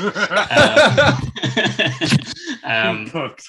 Yeah, so you I take it you're kind of heading off by yourself, Mina. You head up to Femlis stables, and just like to the left hand side of the stables, you pass this like Like the ambience around Femlis seems to kind of grow a little bit heavy as you reach this area. As you look to your left and you see the Garden of Rest. It's not as colorful as the rest of the town. It's very kind of run down looking, I suppose, is the best word to describe it. But you're a woman on a mission. You head straight for the stables, and opening the barn door, you just see a young chap just shoveling some hay. And excuse me, he turns to you and says, "Oh, well met. What can I do for you today?" Real quick, is this a place where you stable your horses or a place where you buy horses, or is it the same place? It would be the same place. Okay. Oh, I'm just looking for a horse today. Oh, well, we have a few for sale. Some are stabled by their owners here, but can certainly accommodate your needs. Do you mind if I just take a look around? Absolutely. Connection to one's horse is a part of the process. Oh, and when you find that right horse, it just absolutely cannot be replaced. Mm-hmm. I totally agree. You seem well adept with the equine. Is there any particular type of horse you'd like? Anything you don't think you need my help, but I think I'll know him when I see him. Okay. So he kind of leaves you to your own devices and kind of stroll around. There's 12 stables in all but 2 are filled. And you're looking, no horse that meets the description of meal. Cool. So I didn't think it would be that easy, but Mina is still just the littlest bit disappointed. Any stallions there? Yeah, there'd be 2 or 3 maybe. Any white stallions, like any horse that would fit Meal's description? No, they're mostly bay or kind of black. So, she's just kind of gonna huff a little bit in disappointment as she makes her way back to him. And she's like, I was looking for a white stallion. I was really just hoping to find one of those. Have you ever seen one? Well, I haven't, but the owner of the stables, Raymond, he was telling me one day about a bunch of people that came sauntering into town. One of them had a beautiful white stallion. Tell me all about it. Oh, I don't know much about it. Raymond knows all the information. But I can tell you that they were a band of misfits, let me tell you. Came into town doing as they please shortly after the outbreak. When did they leave town? Oh, very soon after. They began to be a nuisance about the town, and they left. That's the worst. Did they say where they were going? Again, the horse was stabled here, so the owner, he would have all the information. He looks a little bit down as he says that. Hey, you okay? Well, I am but a stabled hand here, but the owner of this stable is a man who's very, very well attuned to the needs and the requirements of all things horse related. As I said, Raymond, he's unfortunately been afflicted with the disease. He's down in the clinic as we speak. That's terrible. He knows about this fabled white stallion and the crew that it rode into town on it.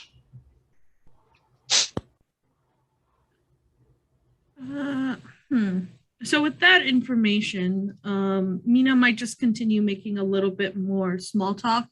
Just, when did he get affected? That must be really hard on you. Are you practically running these stables by yourself?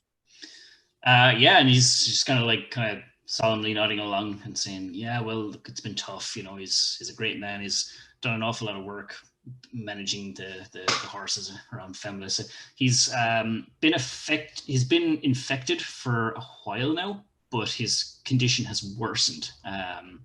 Dr. Aelfric has put him in an induced coma to kind of help prolong the infection, but he says I think he's at a pretty terminal state.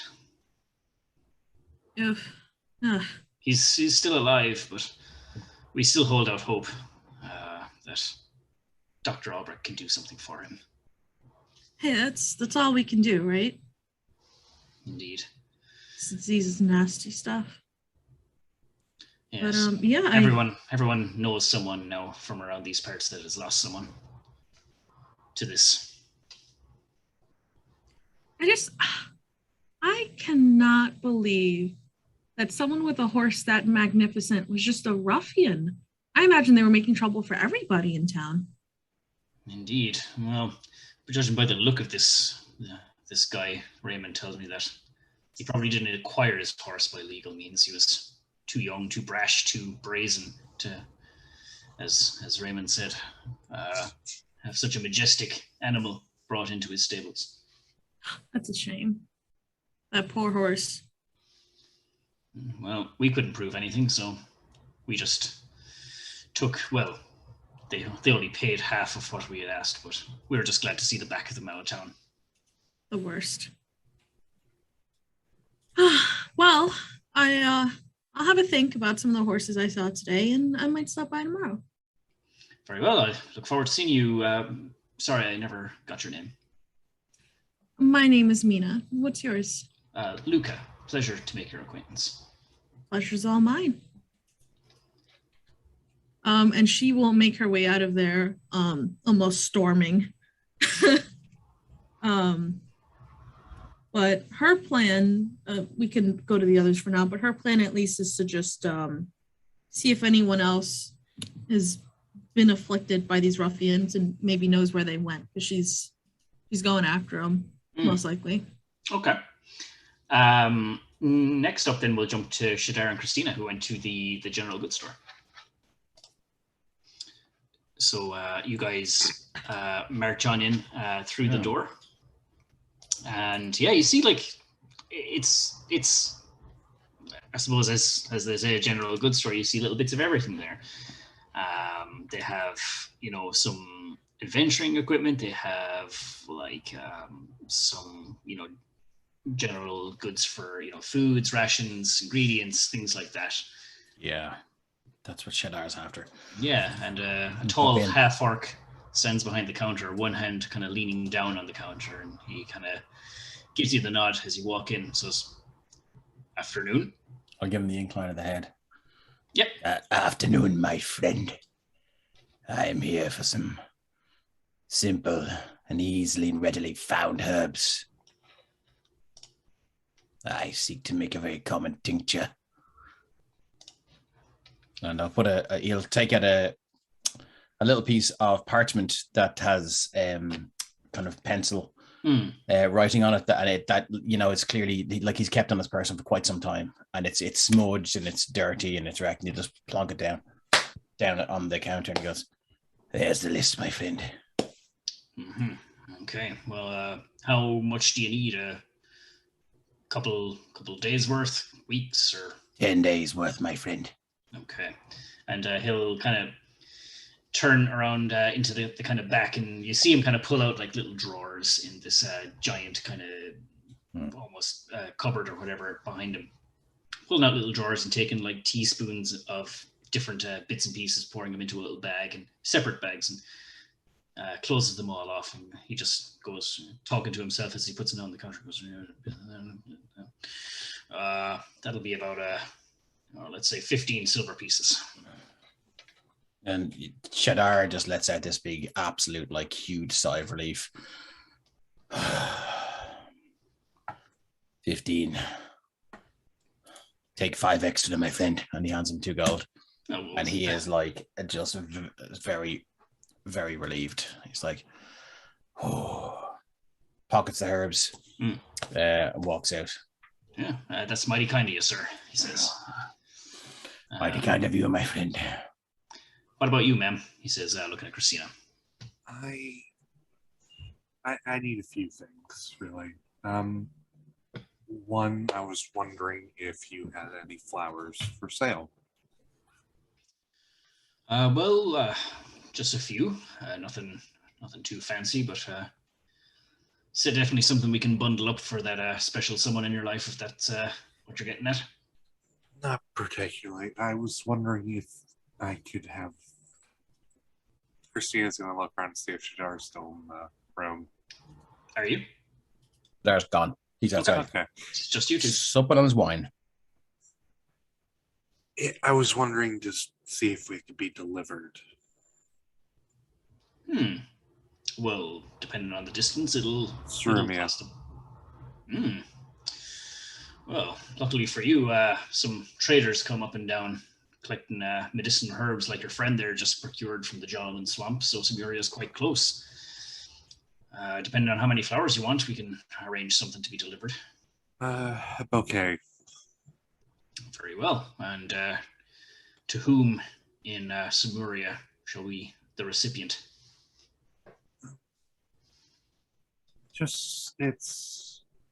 Give it to. It's supposed to go on a grave. Oh, well, I see. Well, I can put a note to the keeper of the graveyard down in Samaria to lay it upon a particular grave. Just if you want to give me a name or you want to write it down on this here piece of paper, I can arrange that for you. Yeah. Christina goes to write the exact location where the grave is and everything. He'll look at it and he'll kind of look up at you and kind of give you a smile and say, "Oh, that's real nice." And he'll just kind of say, "So I'm thinking this and this," as naming out some flowers that he has on display on the window there, and say, "I can bundle these up for you. They'll be down in Samaria within a week. They'll be kept nice and fresh." That works wonders. How much? Again, he does that thing where he's looking down at the note and looking over at the flowers. Going, well, let's say 25 silver. I hand him 2 gold pieces. Oh wow, he's like, wow, this person is really someone to you, huh? Well, we'll take extra special care of that for you. Be discreet, if you will. Yes, ma'am. I also have a few other things. A journal. Oh yeah, he certainly has something like that in his wares. Yeah. Anything else? Some writing utensils, and I'm gonna need a bottle of herb-infused oil. Okay. Yeah, like I mean, they're both fairly common enough items. He'll be able to give the lot for you for maybe like 10 copper or something like that. Nothing crazy. Okay. I'll just hand him. Wait, what's the transition from silver to copper? 10 copper is 1 silver, I believe. I'm just gonna hand the silver piece. Okay, that makes life a little bit easier, I suppose. Yep. So yeah, he has everything you need. Thank you for this. Question: Do you know any good place for resting? Well, I would have recommended the Stag's Rest Inn, but the owners are currently in the clinic, afflicted with the disease, so it's closed down. The only place you can rest right now is the Crack Goblet Tavern.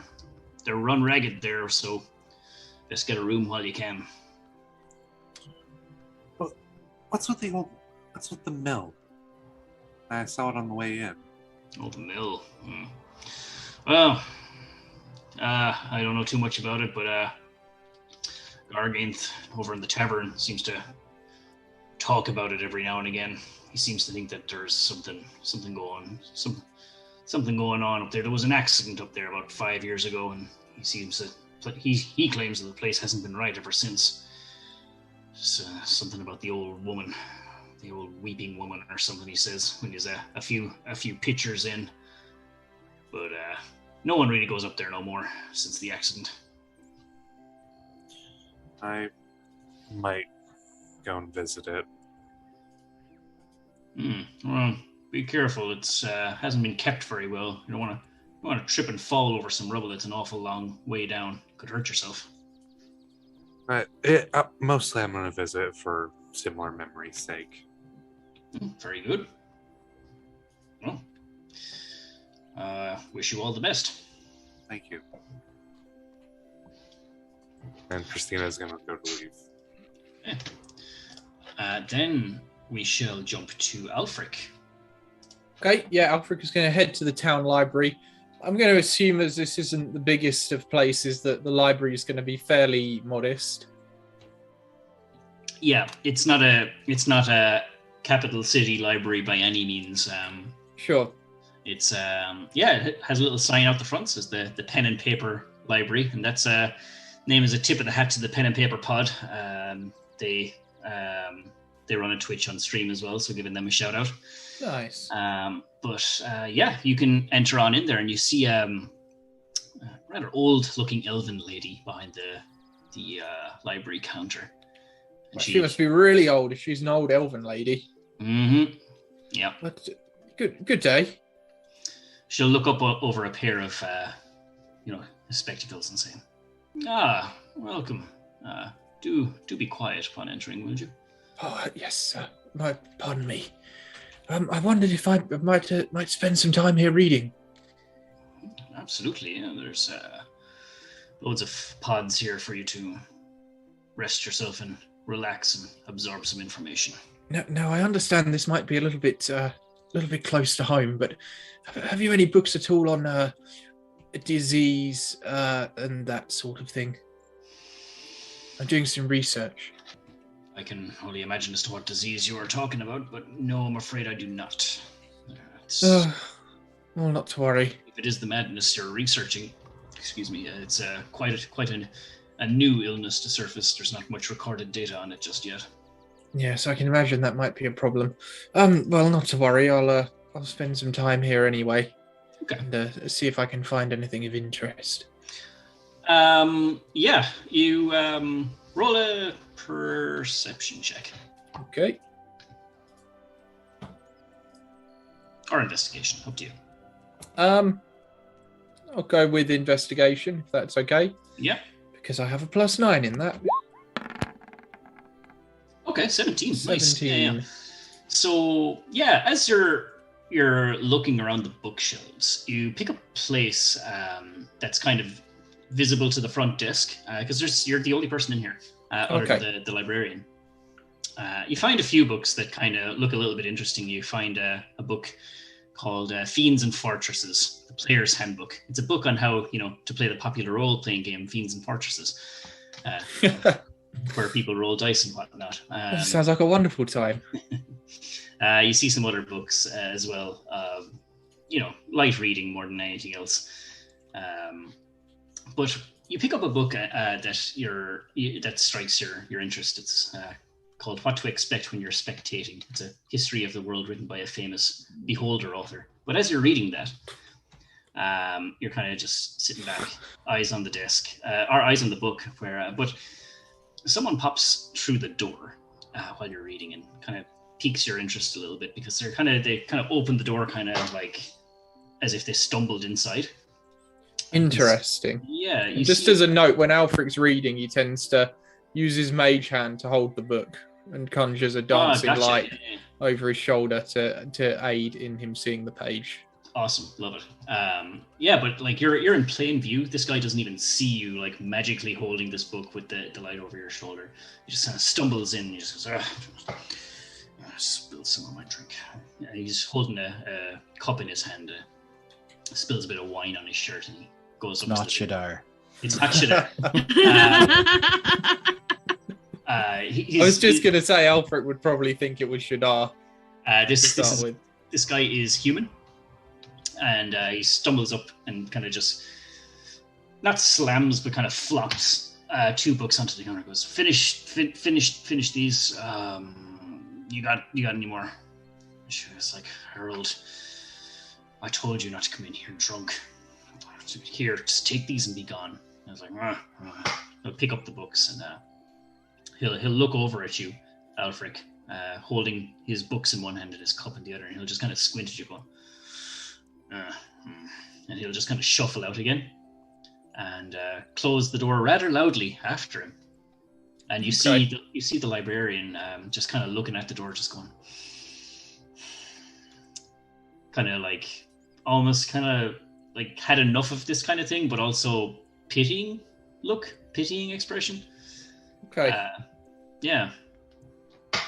So Aelfric will go over to the desk after maybe he's finished the chapter that he was on.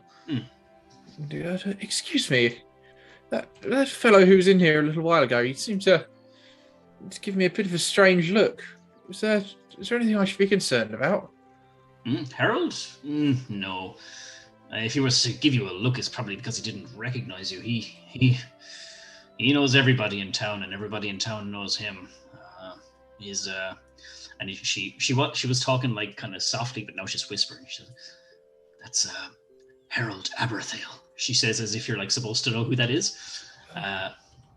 She says, "Oh, you. Well, that poor." He's a person of some significance. He seems to be an avid reader. Well, Harold doesn't really get out much. He orders takeaway drinks from the tavern, brings it back to his only stops in town or to the general goods to get his procurements for the week, get his daily supply of drink from the tavern and his daily supply of books from the library. I've told him not to come in drunk, though, but... Well, I can sympathise with that. I spend an awful lot of time in the Wizard's Tower.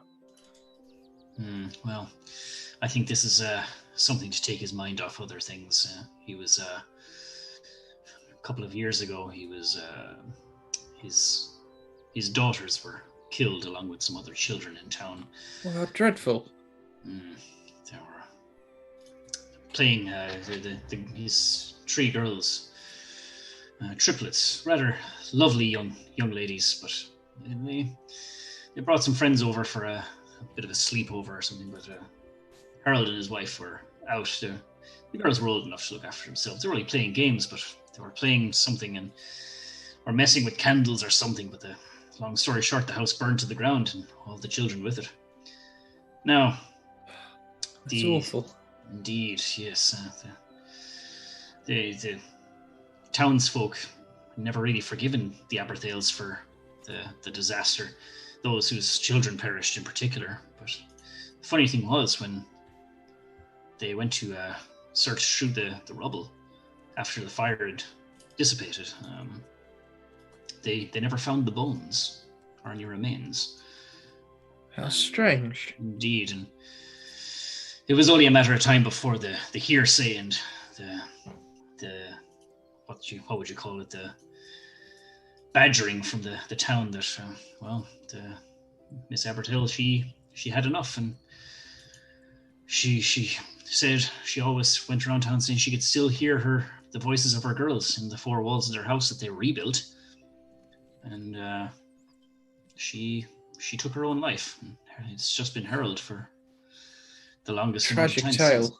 Indeed, he cuts himself off from the world and remains in the house that he rebuilt, a part of the house that burnt to the ground, but his living conditions are dire, to say the least. Well, I should be sure to bear that in mind and not to inadvertently upset him if we should cross paths. Indeed. He's obviously had a hard time of it. Indeed, and some children have been quite cruel as of late playing the Annie Aberthail game, apparently. It's like an urban legend or something that they like to play this game that seems to play with the ghost of Annie Aberthail or something. It's quite cruel. I'm sure Harold knows about it and it upsets him greatly. I know children like those sort of games, but it seems to be in very poor taste. Indeed. But I hope this hasn't put a dampener on your evening. Please feel free to enjoy your book. Oh no, not at all. Thank you for your help. I'll be getting on with it. Very well. And she'll continue doing what she was doing, arranging books. Okay, and Aelfric will return for some more reading. He'll probably stay there until it gets it well into the evening, or maybe until the library closes, and then return to the tavern. Okay. So I think everyone was returned to the tavern except Tyrion, who has business in the guards' barracks. So we'll jump to Tyrion and then back to the guys. So Tyrion will have made his way to the guards' barracks, and he will be looking for the person in charge with the checkpoint rota. Oh yeah, okay.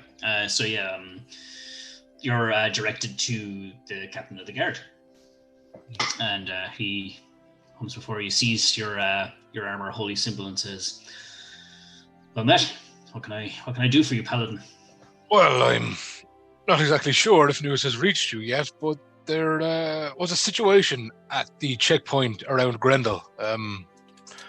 Not one, but two of your patrols were viciously murdered by bandits. Yeah, he's just gonna be like, "Oh, God, I was expecting the relief, the party that the guards had relieved. They were a couple of days late. I was about to send out dispatch another unit to search for them. You're sure they have been slain? This is what of the checkpoint? What if?" Well, myself and a group of companions were traveling from Grendel when we came upon the checkpoint and noticed how suspicious the guards on duty were acting, and we confronted them. And after a confrontation, we managed to subdue a few, for questioning, and were able to get information with various techniques.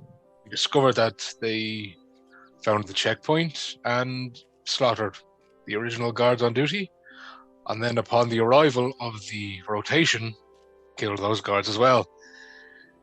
It's an unfortunate matter, but these men have been sent to their gods for judgment. They have been relieved of their bodies, and unless you care to check the checkpoint for the remains, that has been done. But I have recovered as many valuables as I could, and I have a collection here for the families of the slain men and women. Yeah, he believes you, and he's just going, "Gods, we're stretched thin as it is. We cannot keep up with the banditry that has ravaged these lands almost as badly as this plague." Unfortunately, it is the way of the world. When there is hardship, the unfortunates come to suffer or to cause suffering for the meek and prey upon the unhindered. I shall have to write to the Duke and request more reinforcements again. This will not do. But please, let me take what belongings you have gathered. We'll make sure that their family receives the compensation and belongings that their loved ones bore. And Tyrion will hand over the purse with 220 gold. Cool. And he'll say, and before I leave, there is a secondary matter. Upon arrival at your city gates, we met a group of guards, and I asked them if they had seen in recent days a individual come from the Grendel Road in a blue cloak, and they informed me that they had not, but to ask at the barracks, as some officers off duty may have seen something. Well, let me have a look at our watch log, our journal, and he'll sit down behind this desk and he'll take out this thick kind of leather journal and he'll just flick through it and just, yes, yes, okay. We take a record of everyone that either passes through our gate or approaches it.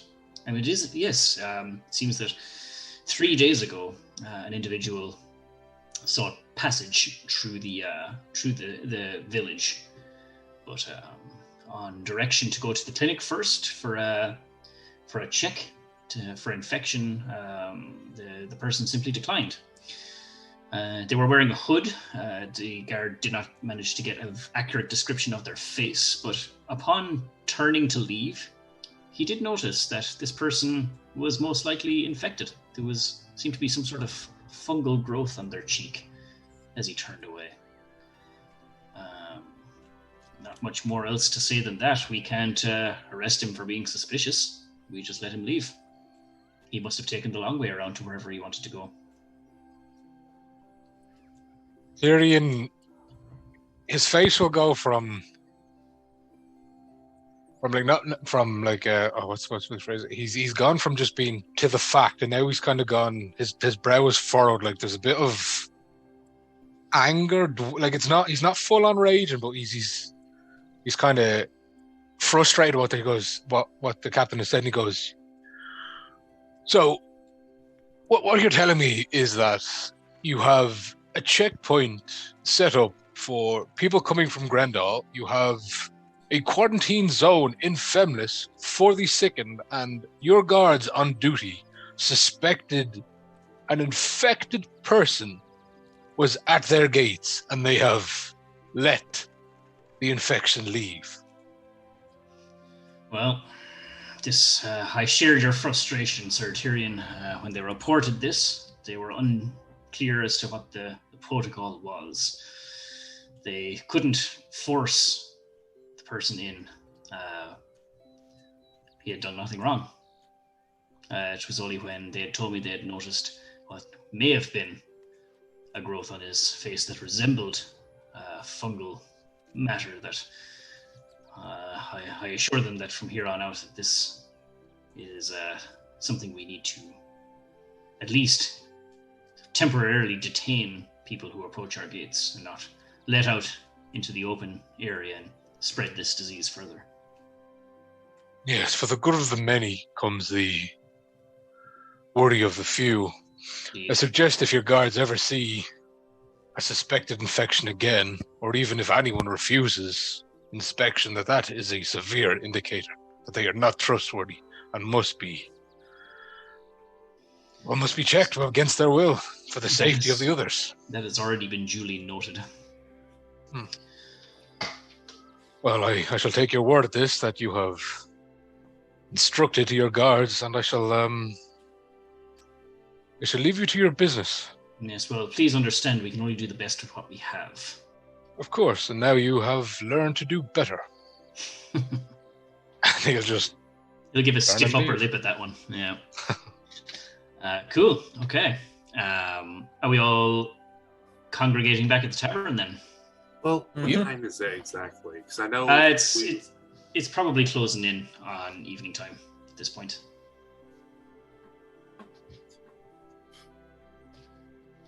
Everyone's just going to see a swarm of bees gather in the sky for reunion at a location. Alright, so they're all coming back. Yeah, Mina's just sitting at a table, nursing something and in a foul mood. Yeah, Shadar will be inside as well. Okay. Does Mina want to be left alone? Shadar is happy to sit at the bar. Shadar. Wine canis. Yeah, I guess she's in a chair. It's not really sitting at the bar. Yeah. I'll go up to what's his name? Garganth? Yeah, Garganth. Well, my friend, I'm in need of rooms for the night. Well, just one.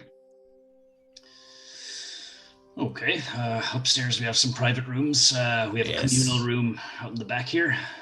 How much for the private room, and I wish a bath? Oh, bath inclusive. That would be 1 gold piece. But It's you know yours. What? Since you're a valued customer, let's half that price. 5 silver pieces. Thank you, my friend. If you're ever in need of someone to conduct any funereal rituals, I will do it for free. For a valued customer. Sadly, these days, that's in plentiful supply. Indeed. Okay, yep, private room's yours. Excellent. Does he It's get a just key? Yeah, it's just upstairs. There's no map for it, so I will... No, that's fine. That's go. But he gets a key. It's like it's a lockable door, isn't it? Yeah. It's a isolated room, lock and key, the whole Brilliant. 9 yards. Great, Shadar. Well, I'll have some food as well, please. Very well. He can meals per day, 4 silver per person. So very well. Well, I've got 5 left over from that, so I'll give him 5. Yeah, cool. And he can keep the 1. Garganth is raking it in today. He sure is. Happy to give it to him. Cool. Very well.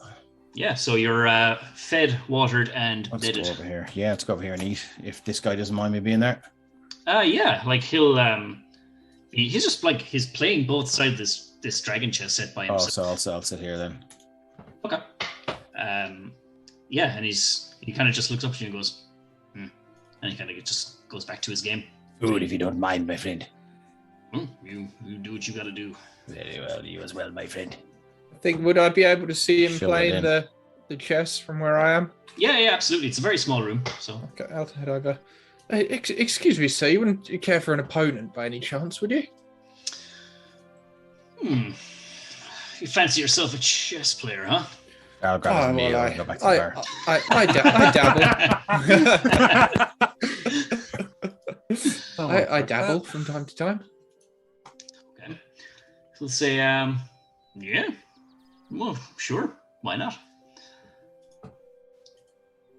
And he'll kind of like take back all the pieces and set them back up again in the place they were. And just sitting in front of him, you notice, all the pieces, either white stone, black stone, but you see him playing with this one brass player piece, the piece of the paladin. He sets it all down. There's an interesting game piece you have there. I don't recall seeing one like that before. Oh, this? Oh, yeah. Well, this dragon chess set was a present from my grandpappy, and it came with this brass paladin piece. Yeah. Very nice. It, maybe he lost the stone version. I don't know. But well, if you like it, why don't we make this interesting? What if if you win, I give you my brass paladin piece. I'm sure I can procure a stone piece elsewhere. I don't hold any sentimental value to it. If I win, you give me 5 gold. I think you have yourself a deal. Alrighty. You challenge Carrick. Can I get an intelligence check? Carrick say that? What? Intelligence check from me. From you, yeah, please, Aelfric. May I use my bless on top You of may. it? You may. Okay. Eat it. Ooh. Hey. Thank you very kindly for the bless. This guy who, as you're talking and playing, he introduced himself as Carrick, and he was quite good. He was one of the, you've played Dragon Chess before a good few times, and he was one of the better opponents. It was a high DC, and you bet it. He humbly nods at the end of the game as you make that checkmate move, and he goes, "Any fool that comes in here and challenges me usually makes their demise. I've made a little bit of gold off him, but you, sir, you're something else." Well, it was a fine game. I believe a deal is a deal, and he'll flick it in between his fingers and hold out the brass paladin. Oh, thank you very much for upholding your end of the deal. Now, tell me, are you a local here? Lived here my whole life. I've never been here before. I'm new in the area. Oh, well, welcome to Femlis. It's a sleepy little village, but it's it's home. Yes, a shame not to visit in happier times. I understand things are a little bit fraught at the moment. Well, you could say that, yeah. I tend to keep myself to myself here in this tavern, playing my games, but yeah, people on the outside tend to be struggling an awful lot. But I don't suppose you've noticed anyone else unusual passing through of late, have you? I've heard there was a fellow who seemed to evade the quarantine check. Know too much about that. No matter. Just I keep to myself. Me and Gargant, we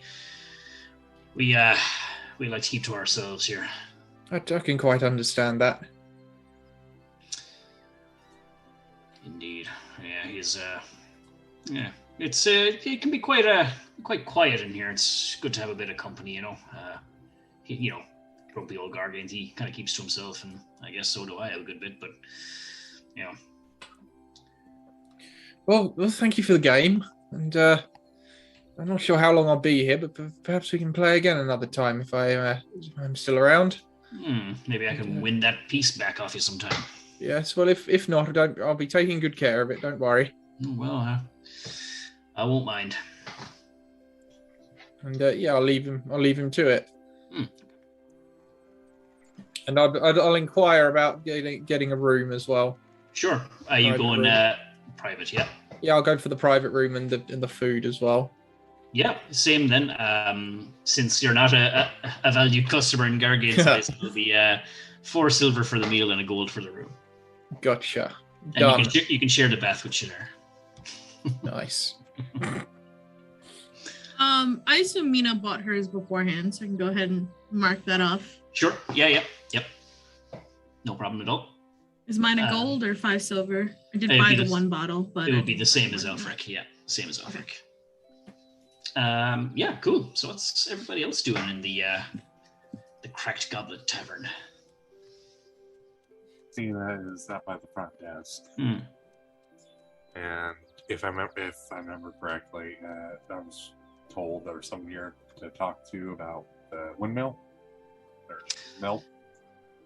Oh, the old mill. You would wanna talk to Gargant. He's one to huff and puff about the old mill every now and again. He seems to think that there's something off about it. He says he hears someone crying or something up there. From down here, preposterous. But Thank you.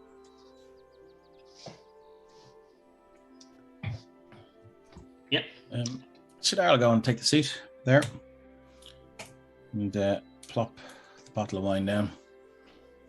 Take his boots off if the fire's going. That is, yeah. It's good to be in civilization again. Tyrion's just standing outside.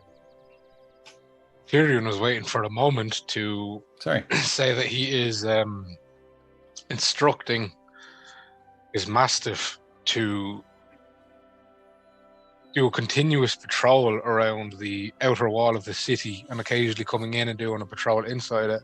And if That is a it sees good boy. anything suspicious, any cloaks hiding in shadows or anyone appears to be ducking and diving between buildings, to instantly let them know, as the guards in this city are strained and are more like a militia than a properly trained guard force, and he doubts it is up to the task.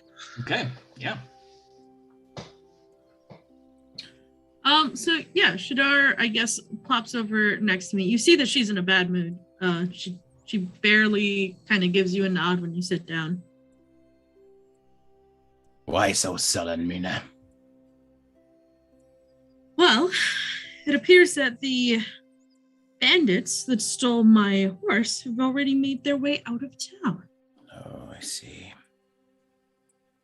Did you catch the direction in which they fled?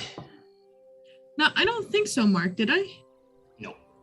One person knows the stable owner, but he is down in the clinic. Seems like the only person who would know has succumbed or is in the process of succumbing to the violent madness and is in a coma. Well, I'll tell you what, Mina. Shadar leans over and winks. We could wait for him to die, and I could cast Speak with Dead. And that is, like, to Shadar, a really fucking funny joke. You know, for And some he reason, gives you a wink and takes a swig of the bottle. for some reason, it's a really funny joke to Mina too. As she kind of cracks a smile and she goes, I suppose we could. Indeed. The They don't die the soon? dead have lots to tell us, if only we'd listen.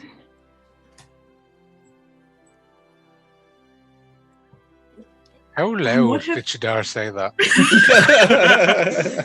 I Because mean, everyone's in the room. It's a small room. He did lean conversational over. level. He leaned over and kind of whispered it conversationally to her, like kind of like an inside joke. Like a conspiracy. Like, Yeah, You kind of could just conspiratorial die. kind of whisper, you know. Miss Jawbreaker says, "Do it."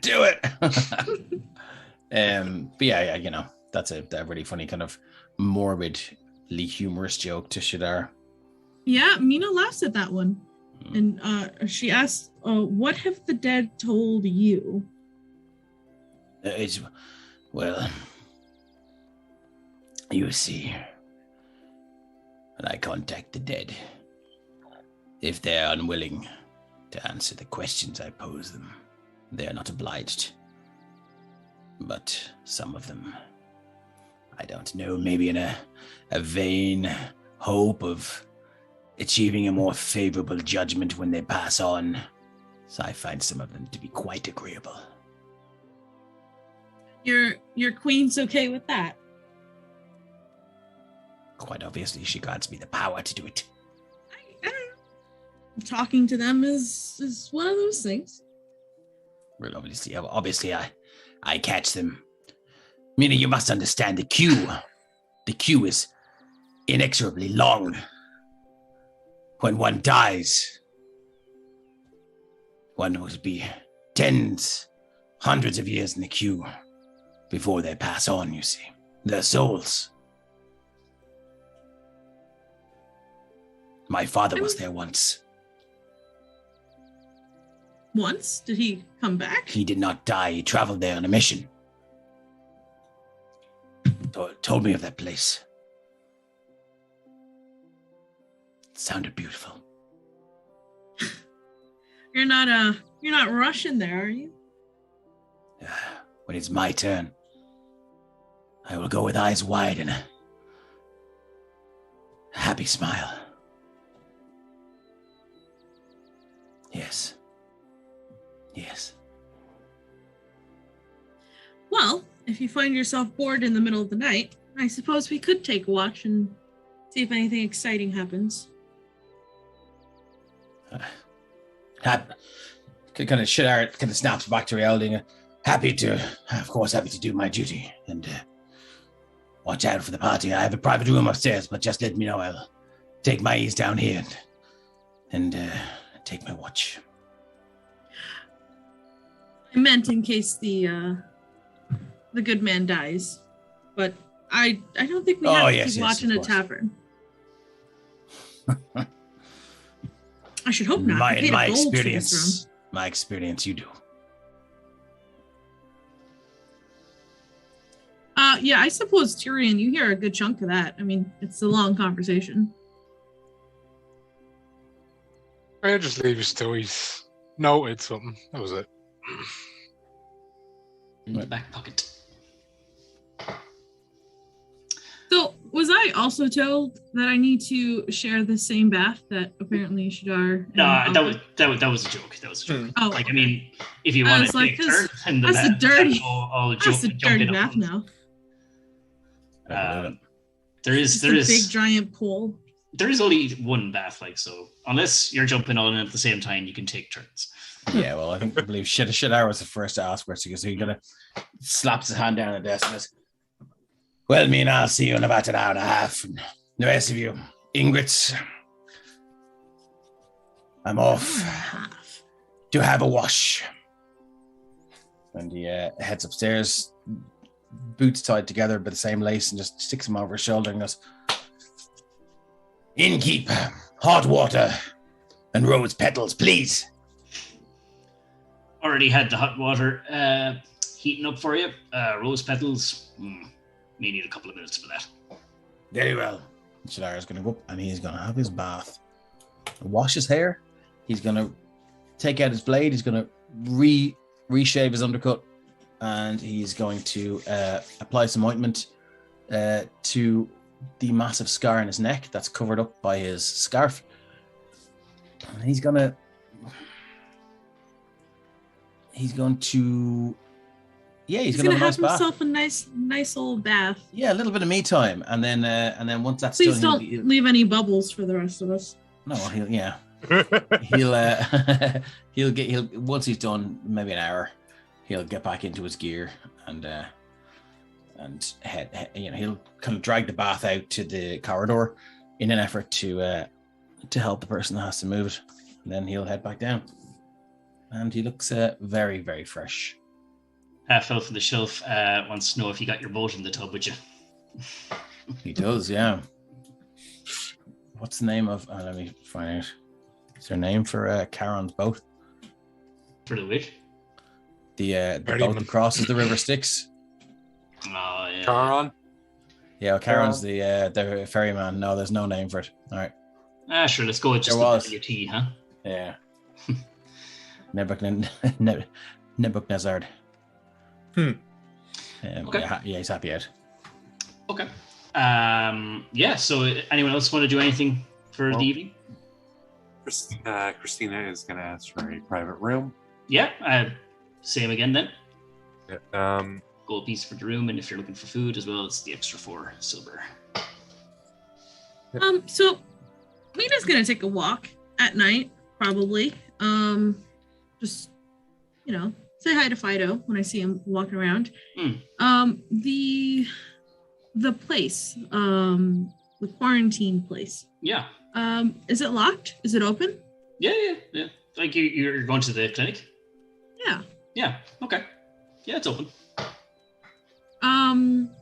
So yeah, I guess Mina will just take a walk. She'll try to find the person that the stable hand told her about. Okay. That will require moving maps. So will I do that we can last just- if that's cool with you? I wasn't trying to do much. I'm just trying to suss out the place. Is anyone there? The patient's mostly left alone. Is this guy okay. in a private space? And just happy to walk out after that. Cool. Okay. Well, you don't know what this guy looks like, though. You didn't tell me anything about him? Nope. Oh, okay. Then I guess I'll just take stock. Dr. Albrecht is still there. You look in the windows and he's like taking a damp cloth and kind of putting it on one of the patient's foreheads, and he's drawing some blood, taking some notes, that kind of thing. He's working away. Okay. So we can do everything else if you want to come back to that combo. Cool. Sure. Yeah, Christina, you were renting a room? yes, renting a room, and I'm going to also ask for some information regarding the old mill. Yeah, and Gargan's like, old mill, huh? Yeah, every now and again I'll tell anyone who cares to listen, but no one believes that I hear someone calling out in the night. And people have gone up during the day and investigated, but come back with nothing. I guess I put the spooks, and some people are maybe too afraid to go up at nighttime, but no one else seems to think they can hear it, but I can. I can hear it. Faint, but I can hear it. Someone's calling out into the night. Well, I was thinking of going up there for other reasons, but if you wish, I can go check it out for you. At night, huh? You're not afraid? I have seen a lot of things, but not easily that scared, I suppose, from ghost stories. Well, by all means, but don't come crying to me if you hurt yourself up there. It can be hard to see up there at nighttime. Little thick skin, so I can take a good beating. Well, very well. He'll point you in the direction of where the old battered wooden steps up to the old mill on the hill are, and it's not too far from there. Before that, may I have the key for the room? Oh yeah. So once you pay for the room, he slides over the key and goes, "Well, you have yourself a good rest tonight, providing you make it back safely." Yeah, right. That'll only be a bit. Okay. Where do I go for the... Well, I don't have a map for a private room, so you can just leave the old token there, and if you want to do anything up in the room, then that's no problem. You can just narrate it from here. Yeah. Unless anyone else wants to do something. I was having a bubble bath. Aelfric will probably just head to his room and read and keep to himself. All right. Well, All right. It's gonna be interesting then. Before everyone goes, are we going to do watches, or do we trust in the relative security of this place?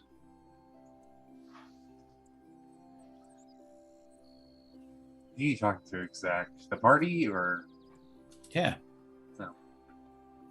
That's up to you guys. Christina has no issue to doubt the security here. Yeah, neither does Aelfric. Unless, yeah. Aelfric's certainly not going to take the initiative to... Very well. Just thought I'd ask, you know. So if there's nothing... Like, Shadar's there until... He'll probably be, like, last to go up. Okay. Then, How much is it for the communal room? It is, well, for like all 5 beds, it's a gold piece as well. So you're not just buy a bed.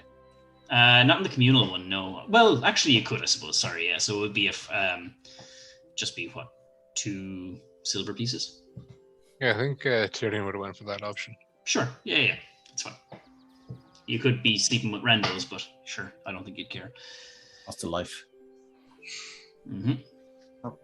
Okay, so we'll jump to Christina then, and then Mina, and then we'll see how we finish out the evening then.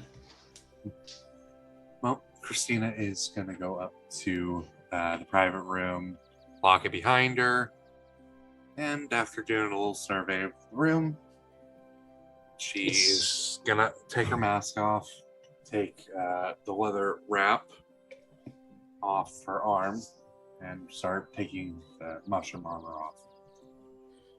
And she reaches into her bag and putting the shield and bees and the mushrooms on the side, and pulls out the ointment and some of the mushrooms. Using her herbal kit, she starts mixing the mushrooms and the oil together to make a mushroom-based ointment. Okay.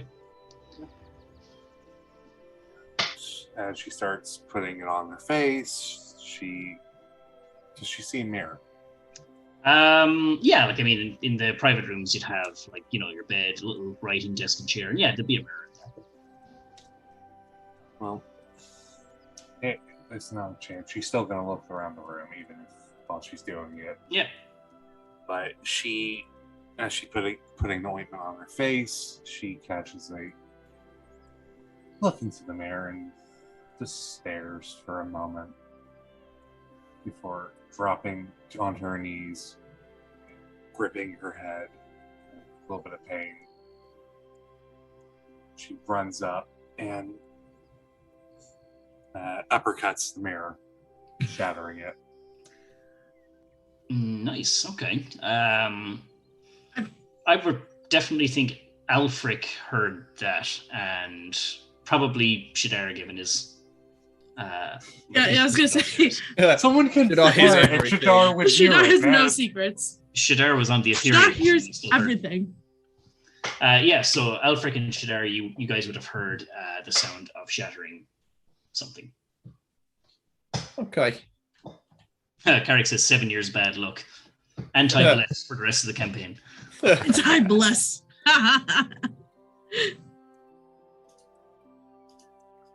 Shadar will walk out and just he has his mace. Well, no, actually, sorry, he's downstairs, but he would have still heard it. Still heard it. Yeah.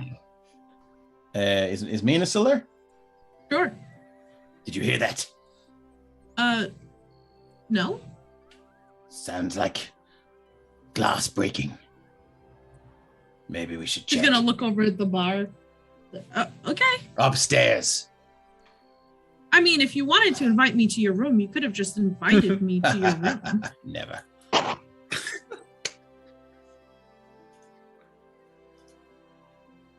Shadar will head upstairs. Where's upstairs? Sorry, it's over. Oh, sorry, yeah, cool. He's Shadar will instinctively going to the wine cellar.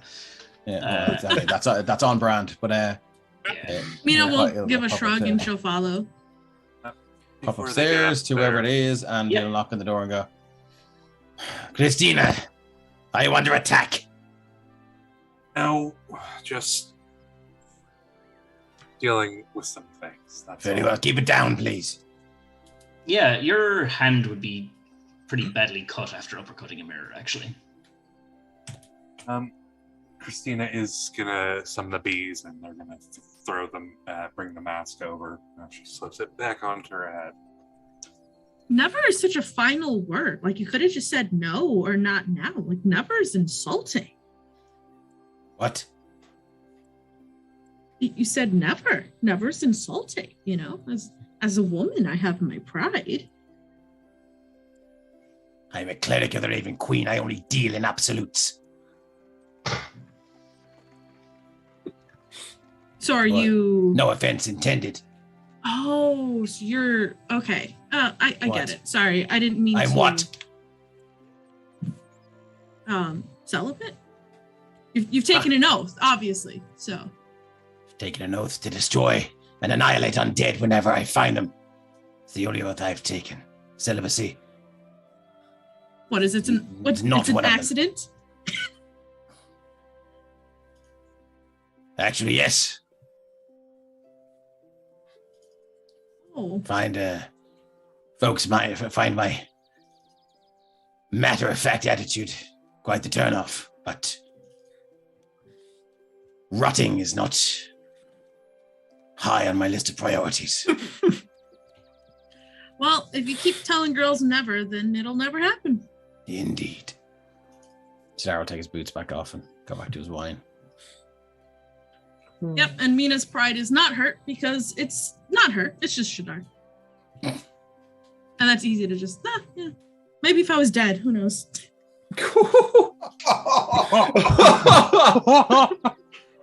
Wow. Wow. Eradicate this. Yeah, that was a joke that just didn't stop. And the bard is dead. Oh my god. All right. Oh dear. Shadar will be last to bed. Anyway, if Okay. anyone wants to do that before that. I think Mina said she was taking a walk, Yeah. but I think she needs a moment. Well, I can finish up with Christina then. before Sorry, she I goes, thought you were done. No, My bad. no. Well, with the glass in the hand, she pulls it out and uses the beads to get the finer bits of glass out. As she uses some of her magic and uses Cure Wounds on herself. As mushrooms basically form on the cuts and the mycelium knitting the skin back together as it heals up. Cool. Yeah. So yeah, you wouldn't have. That was just for flavor. You didn't take any damage from the. Oh yeah, I know. Okay. Cool. Other than that, she's just gonna put the rest of the ointment on, put the sleeve over, and then get ready to go out. Cool. Okay. We'll jump to Mina then. Hi. Let me head back to the clinic for you. So we'll just pretend that you guys' other character tokens are gone from there now. It's just touching late evening, kind of closing in on nighttime now. Mina, you look inside and you can see. Oh, I wanted to take like a midnight stroll. Okay. Well, midnight, Dr. Albrecht is still going to be there anyway, working no, away it just- tirelessly. For Midnight. good. Okay. Yeah, so you stroll up there and you see him still working away there. Yeah, she'll give a knock on the door and Yeah, open it. He'll be a little Just bit a little surprised to hear someone knocking on the door, but he'll beckon you in. He'll say, Like a doctor, you're working wanna- too hard. Well, this plague rests for no one. I've been studying the sample that Aelfric and Christina had brought in. Need a few more hours, but... Oh, I'm not rushing you. Well, is there something I can do for you? Well, I was wondering if there was anything I could do for you. I mean, I've got a little bit of healing magic. It's not much, but if anything can be done to make those more comfortable, especially those, towards the end of life, the ones that, there's no real hope, nothing coming back from. Yes, well, he'll say in a more hushed voice as he kind of gets closer to you and say, well, I'm afraid to say, unless we find a cure, there's not really much hope for any of these poor folks, but yes, well, unfortunately, you're as kind as you are to offer your magic would be less of a solace to anyone. The only one near death at the moment is well, is Raymond, but I've placed him in a induced coma in order to prolong the effects so that I might find a cure soon, and with Christina Aelfric's help, that might be on the horizon. Oh, Raymond, he's the, he owned the stables. Indeed, yes. Quite a nice fellow, actually. Oh, was he? Oh, which one is he? He'll beckon you back to his kind of laboratory area back here. And inside the door, he'll stand by this guy here on the table. Oh, okay. So this guy here. You can see him breathing very, very harshly, just going. And his skin is just starting to almost go grey, and you can see that there are some kind of growths starting to form on his skin as well as a result of this violet madness. Tell me, Doc, I have to admit, all of this is frightening. What do you think it's like for him right now? Think he's suffering? Well, that I can say from experience that in the coma, he feels nothing, so... But I do have a plan. Have a plan, yes. Well, it's not absolute just yet. I'll know more come morning, but I think we might be able to save him. Or at least, at the very least, if we cannot save him, he may be able to save others. From the sample, I have looked at it, examined it closely, and determined that there's a few strains of this fungus that if we were to get some live tissue samples, particularly from someone afflicted as Raymond is, we may be able to synthesize some sort of tincture or elixir that might, if not cure disease, at least null the effects for a period of time. You can't mean to flay him. Oh, heavens, no, that would not be my way.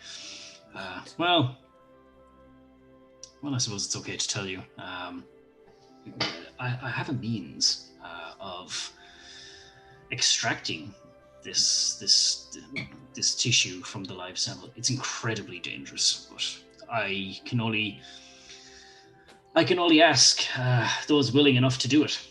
I've concocted a potion. Have you can cast spells, right? I can. Have you ever heard of the enlarge reduce spell? Oh, I've heard of it. Well, this here, and he'll like open up his cloak, and he has like a couple of potions like strapped to this little kind of strap. They're all different colors. He pulls out a vial and he says, "But this is something I've worked on for quite some time." Okay, and he's getting really kind of into this now. He's kind of speaking a little bit more faster, kind of more intently. He says, "You see, this here now is a reduce potion, but I have manufactured in such a way that I created a reduce potion, and then I used reduce to reduce that, and then I brewed that into another reduce potion, and so on and so on. This is a potion of supreme reduce. If I can apply this to some individuals willing enough, I could shrink them down so small that they could actually go in and extract live tissue samples." Osmosis Jones. Yep, that's what I was thinking of. Kind of. He says, "Well, it's extremely dangerous, and the potion only lasts for a certain period of time. But yes, in theory, I could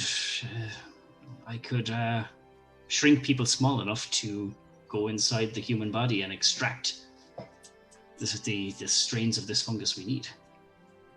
Is it? You would just be extracting strains to do more experiments on. Wouldn't be to cure people. Well, we don't know. If nothing else can come of it, at least we could potentially get Raymond back to a stable condition.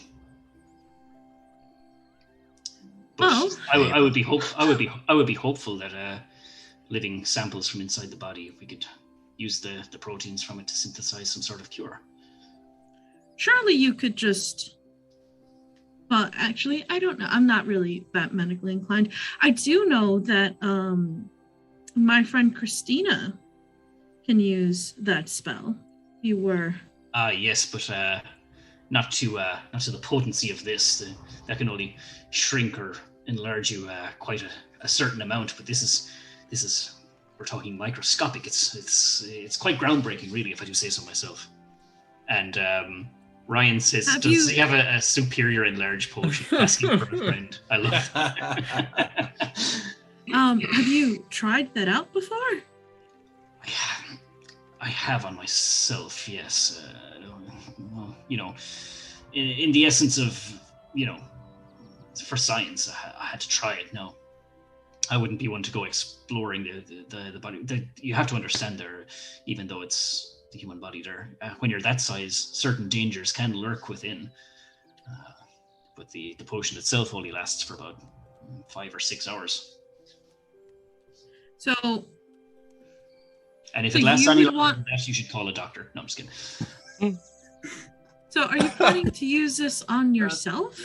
Well, I would not be well equipped enough to face the dangers inside the human body. If I could get a group of people able-bodied enough,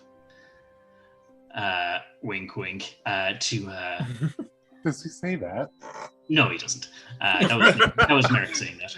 No, if I can get a collection of people willing to explore this possibility, they could have a hand in stopping this plague. You would meet some really brave and potentially stupid people for that. Well, I would say less stupid and more scientifically curious. To get a first-hand look at a microscopic level through your own eyes. Have you mentioned this to Aelfric? I haven't just yet, no. Are you planning to? He seems just I was going to curious enough. Well, that is interesting. I was waiting until morning until I analyzed the sample more. The more I looked at it, the more the feasibility of this, could be. So yes, I was going to bring this up with Aelfric. What would happen if you went into someone's body who was dead? Do you think the virus would be dead? Most likely. It would certainly not be a representative sample. Interesting. But, I guess you're. Luckily for Raymond, he still has a few more days. Well, let's hope he hangs on for a few more days then. I'm sure the people I was traveling with will be back in the morning, and some of them may even agree to help you out. So, in that case, that would be most pleasing. I'm fascinated to know how this will go. Well, hang in there, Raymond. I will. You too. She says that to the person. Oh, sorry. Yeah. Raymond just opens his eyes. He's woken up. I did it. I did it, guys. And the campaign is now over. No. Sorry, I thought you were talking to Dr. Albrecht there for a second. No. But she just kind of hang on, Raymond. And then, well, thanks for sating the young girl's curiosity here. Don't work too hard. Well, and likewise, go back and get some rest for yourself. Yeah. Well, you get some rest. Don't tell me you're in here all night. Well, I'll do it. I'll do what I can before I retire back to my abode.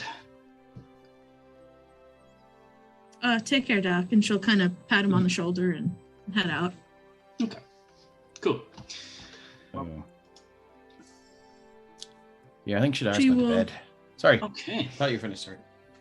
No, just going to say she'll return to the tavern after that. Okay, cool. I don't know if we have the time, but Christina said she was going to go to the old mill. Okay. So she'll wild shape and fly over. Okay. Yeah, so you wild shape, fly over this mill, and I take it into the form of an eagle. But it's, it's... You know what? No, it's in the shape of a raven. Ah, nice. Okay. So you fly to the top of this windmill. And did you see that out the window? Swear it was a raven. And yeah, it's dilapidated. It's not falling apart. It's not crumbling. There's no like parts of the wall that's like caved in or anything like that. But it's You meant Rhino? Yeah, we'll think. Yeah. Anyway, yeah, you fly over this this mill, and structurally it's still sound, but it's very visually like not inhabited for quite some time. Around the place, it's all junk. It's all like overgrown, things like that. But the actual windmill itself is still just turning lazily in the breeze. Is there any cracks to fly inside? No, it's structurally sound. Okay. Windows, doors, the whole lot. Well, might not be soon. Is there a window at the top? No. No, just that entrance at the bottom? Just the entrance at the bottom, yeah. So it like goes, it's like a silo shape, but then a little kind of side rectangular little entranceway, like a shack, that entrance into the mill. But it's all sealed off. There's windows and doors. Yeah. Well, Christina would like to attempt to go inside. Yeah, like I mean, Unwild shape, of course. Yeah. Okay. In that case, I'm going to drag you over to this new map. I wasn't sure if you were planning on going inside or not. Oh yeah, no. Okay. Let me drag you over. This is just Christina. So everyone else is going to be on the map, but it's just Christina that's here. Tyrion's at the bar with a whetstone. There we go. Okay. Opening the door.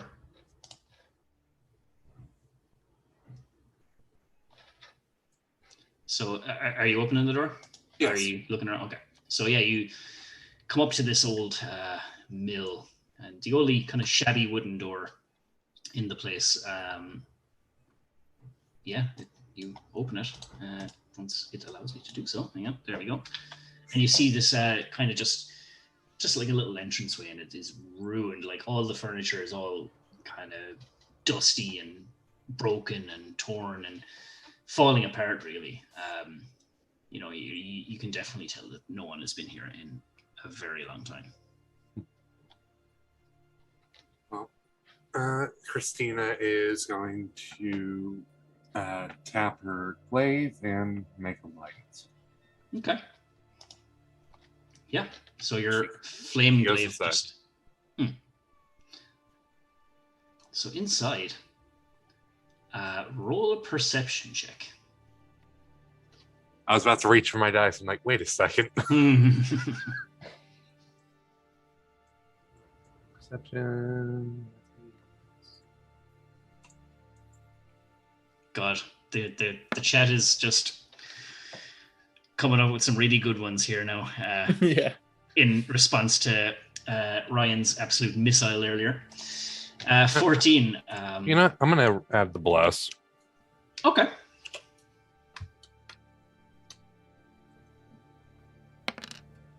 Of course, it's one. Every little helps. We've piles more, says Half Elf on the shelf. Oh my god. Very good. All right. Yeah, with a 15, Christina, you poke your head around and you can see that this mill, the wooden kind of turn pole for the turning of the mill up the top of the mechanism is still just ever so slowly just rotating, turning on behalf of the slight breeze that's turning the windmill on the exterior of this place. Looking around, you can see that the kind of stacking shelves, the warehouse kind of shelves, all the boxes on there are completely ruined, destroyed, kind of taken over by nature, or have become the new home to, you know, some spiders, rats, mice, things of that nature. And then you start to hear sobbing, you know. It's very faint at first, you know, you just hear, why? And someone just, it stops as you just cross the threshold of the door. It stops for a moment. And then the sobbing kind of turns to a kind of it's still a cry, but there's angst. There's a bit of hate behind it. You stay away. and a ghost appears. I'm going to need you to roll initiative, Christina. Done.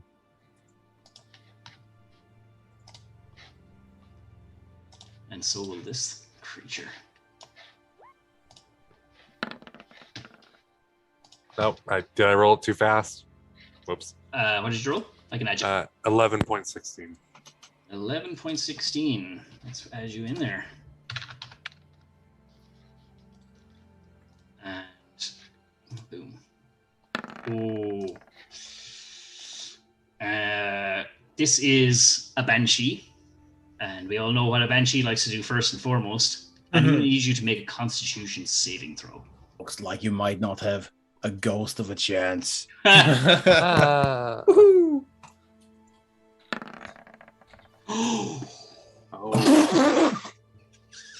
Oof. Tune in next time for the new character. For the character creation process. So this banshee turns to you, Christina, hands stretched out, and just lets out a ear-piercing screech. And if you could see behind your mask, it's almost as if your face just wrinkles and writhes, and your hair starts to turn white for the most part as you drop to the ground. I'm going to need you to make a death save for your first initiative roll. Fun. How do I do that? It should be on your character sheet. You are down to oh dear lord. Oh dear me. Fun. Oh dear. Yeah, so for its turn, it's just going to float above the air above you. And it's going to just look at you as the life drains from your eyes, Christina. Give us a little insight as to what life is like flashing before your eyes. Well, Christina is going to think of her brother, the times they spent together, and just them sitting near the swamp watching the fireflies. All this is happening as you're just laying on the floor. Your eyes just weakening, growing heavier and heavier, blurring in and out of vision. Can I get you to make another death save?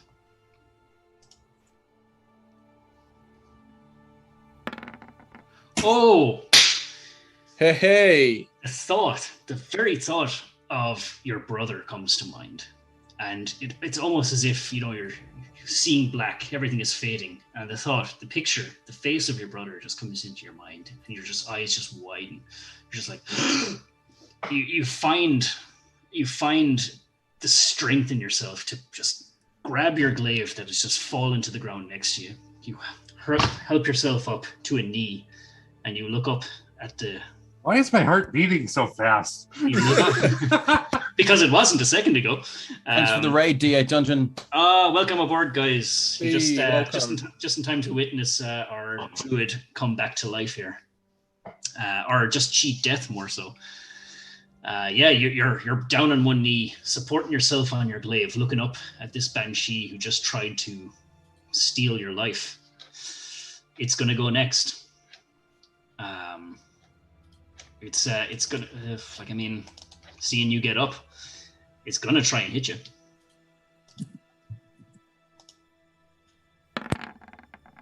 $23.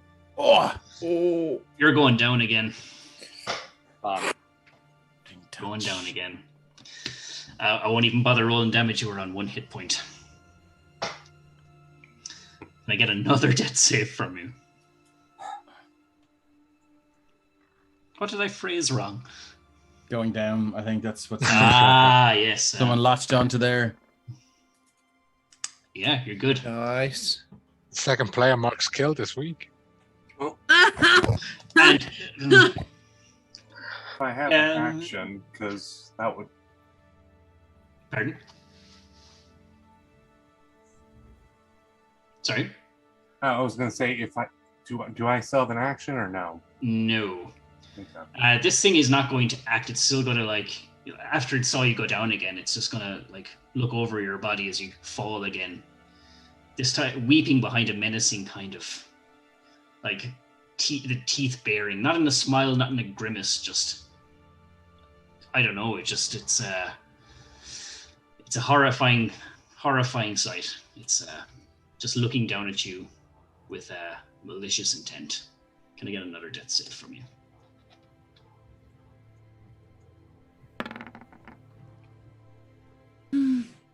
Man, this is tense. I know. Oh man. All just to do is make death saves for the next 8 hours till sunrise.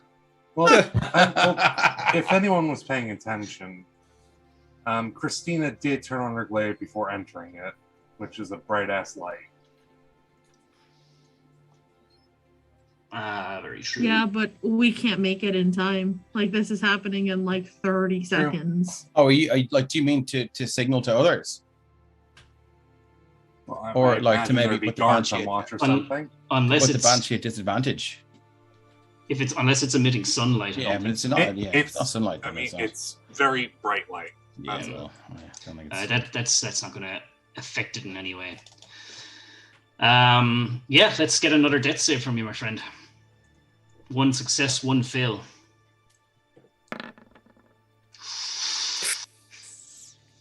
All right. Again, this banshee isn't going to act. Can I get one more save? Well, hopefully a couple more. But what's going through Christina's mind this time? Thinking back to her family. Thinking about the flowers that she's sending, what she's been doing for the past few years. Sending the flowers to her brother's grave and to the family. Okay. Let's get that last save from you. He's It's- out of your mind. you know. Oh shit. Oh. No. And the last time, the thought of your brother, that face before you, gave you the strength to get up. And it just, this time wasn't enough. The last thing you see is just that grisly, razor-sharp teeth behind weeping eyes as everything fades to black.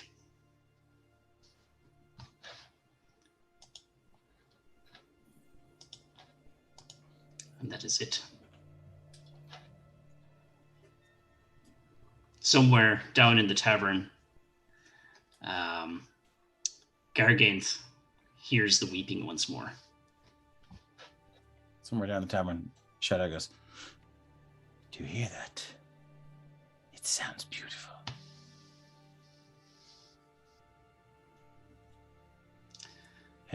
If is that it, or can we go to bed?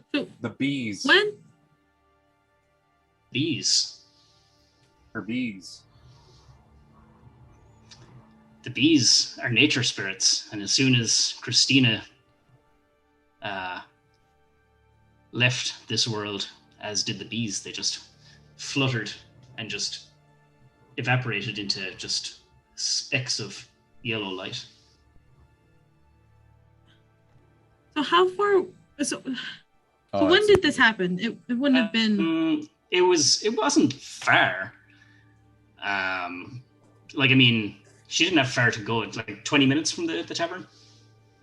Yeah, no, there's no way I would. We wouldn't hear it. No. No. The only person who knew was the tavern keeper.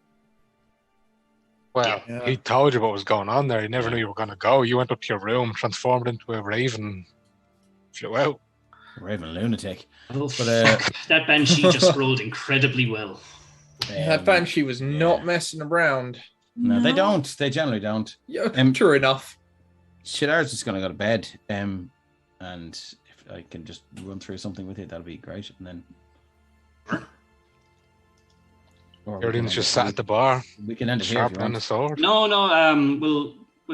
I've run it by Christian. We can go on for a little bit. So, Okay, Well, cool. I'll have to bid my due. So yeah, Shadar will go up to his room. He'll take off his black, I think it's elven chain he's wearing. Let's double check. Yeah, it's elven chain. He'll take it off, and he'll kind of strip to his own undergarments, and he'll get to the wash bowl. He'll clean himself down, and then he'll take off his holy symbol, which is a bleached raven skull, and he'll put it in the mirror, and he'll sit down. He'll take the mirror off the wall, put it ground level, and he'll get on his knees, and he'll just close his hands and bow his head in prayer. And he'll pray like that for about half an hour, and then when he's sort of in the zone, he will tears will run down his eyes. He'll begin talking to his mother, Serena. He'll say, "I'm sorry, Mother. I was only 8. I swear, though, if I see you again, I will annihilate the shell they have trapped you in and grant you your release."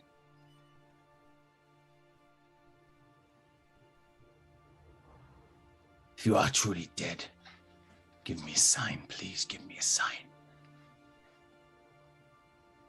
Entreat the Raven Queen to tell me so.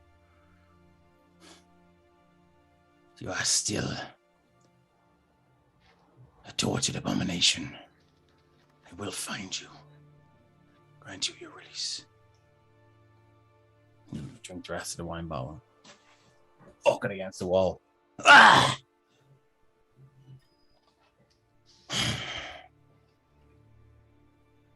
He'll take his holy symbol and put it back on, and he'll put the mirror back in the wall, and he'll fall into bed drunk as a skunk. Okay. Yeah, you fall asleep, and you dream. You dream that night. Yeah, because he didn't take his tincture. He didn't. He's gonna dream that night, and Shadar, you find yourself in the stream. You find yourself standing in the center of a large and kind of oval-shaped foyer. It looks to be like the reception area of a very large dwelling. The walls. Is it familiar? It is a little bit. The walls are painted with a kind of like a brilliant white and golden floral pattern reaching from floor to ceiling. And the floor itself is pristine white marble, so clear you can actually see every detail in the room you stand in the reflection on the floor. You get the sense that you've been here before, like you've stood in this very room at some point, but it eludes you right now. The oil paintings, taller than yourself, hang proudly on the walls, almost reaching as high as the candle chandelier swinging gently above your head. Before you, you see a mahogany banistered staircase curving up along a wall onto a second floor. You begin to take a step forward when you hear a sweet humming coming from upstairs. Again, there's familiarity to the melody. May have been a lullaby. You might have heard it as a child, maybe. The voice of the humming reveals itself as it appears from upstairs, grazing the banister gently. A tall, golden, blonde-haired elf begins to make her way downstairs, looking at you all the while as she hums with a warm and gentle, smiling expression. Her light blue dress kind of drapes from her décolletage all the way down to her feet. It almost looks as though she's gliding down the steps. Is this sinister or is it comforting? Yeah, kind of comforting, actually. Yeah. Okay. Still humming, she reaches out at you, inviting you up to meet her. Powerless to control your own movements, you start moving forward, stepping on each red carpeted stair one step at a time. Meeting halfway on the staircase, the woman looks down at you, smiling at you in a maternal kind of way that invokes memories of your mother that you just prayed to. Is for it? a moment. She can't tell just yet. Okay. She reaches out and grazes your cheek with a warm hand. She whispers, "Oh, Shadar, you're filled with such sorrow. The injustice you've endured your entire life. It can do naught but fill you with sadness, grief, and anger." Again, she strokes your cheek and looks at you with sympathetic eyes. And now, looking at her face, it's not your mother. And she says, "Your anguish is so unfair. It's so tormenting. The room seems to shake for a second. You look away from the woman and to the walls. The paint is cracking and peeling, revealing rotten wooden panels on the walls. The floor in the foyer is splitting and breaking, and the colour changes to a dull grey. The oil paintings fall to the ground and crumble to piles of debris. The staircase itself begins to warp and tear. The woman's hand on your cheek turns cold as she grabs your jaw and forces your face back to look at her. She has become withered and old. Her blonde hair is now a ghostly white. Her eyes are black voids in her wrinkled grey face, and her blue dress is torn and tattered. She's become semi-transparent now. You remember the familiarity of this place. You've been here before, and you recognize it in its destructed state. You've met this woman before, too. Her icy cold hand grips you by the neck, and it tightens. You gasp for air, but your windpipe has been seized. She speaks to you once more in a shrill and cackly voice. Your anguish is so unfair. So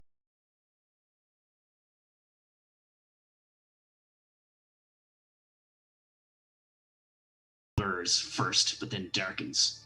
The last thing you see is the cruel grin on that woman's face before she is done with you and snaps your neck. Is this Mistmore? Yeah.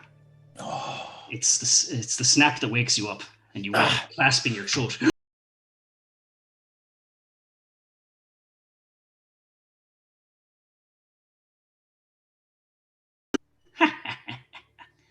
And sleep eludes you for the rest of the night. Does he scream or anything? Does he? He would, yeah. Ah! Do I notice? Sure. Yeah, you're all kind of next door to one another. Right. Yeah, yeah, Mina will definitely, after a good 30 seconds, maybe just kind of knock on the door. What? Are you okay? You kind Yes. No, I don't know. Yes, I suppose. We're not being attacked. I didn't ask if we were being attacked. I asked if you were okay. No. Just a dream. Do you want Yes. company? Just to A talk. dream.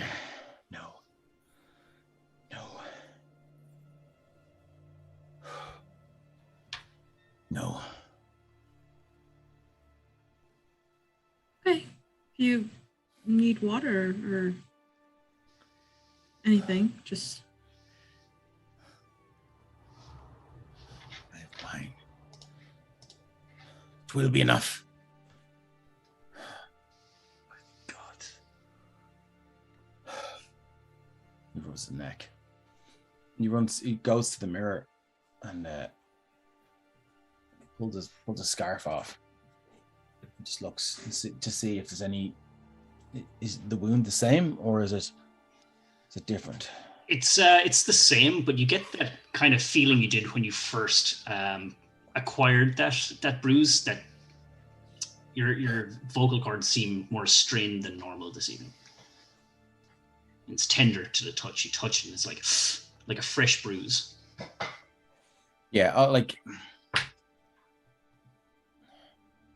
almost from instinct, he'll make the tincture that he should have made before he went to bed, as if this is going to do something to keep the nightmare he's already had at bay, and he'll mix it up and he'll just before the leaves are even ground and before it's like it's even a proper liquid. He's almost like eating a thick soup than drinking a properly ground down liquid. He just needs to get it into him. It's a comfort thing at this stage, and he just opens the window, takes a deep breath, and just begins to just weep.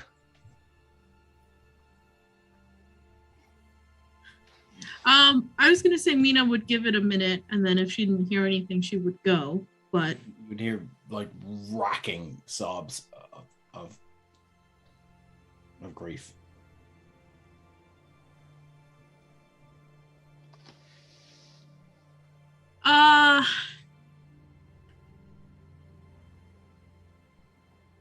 Yeah, Mina's probably gonna try the doorknob. Okay. It's locked.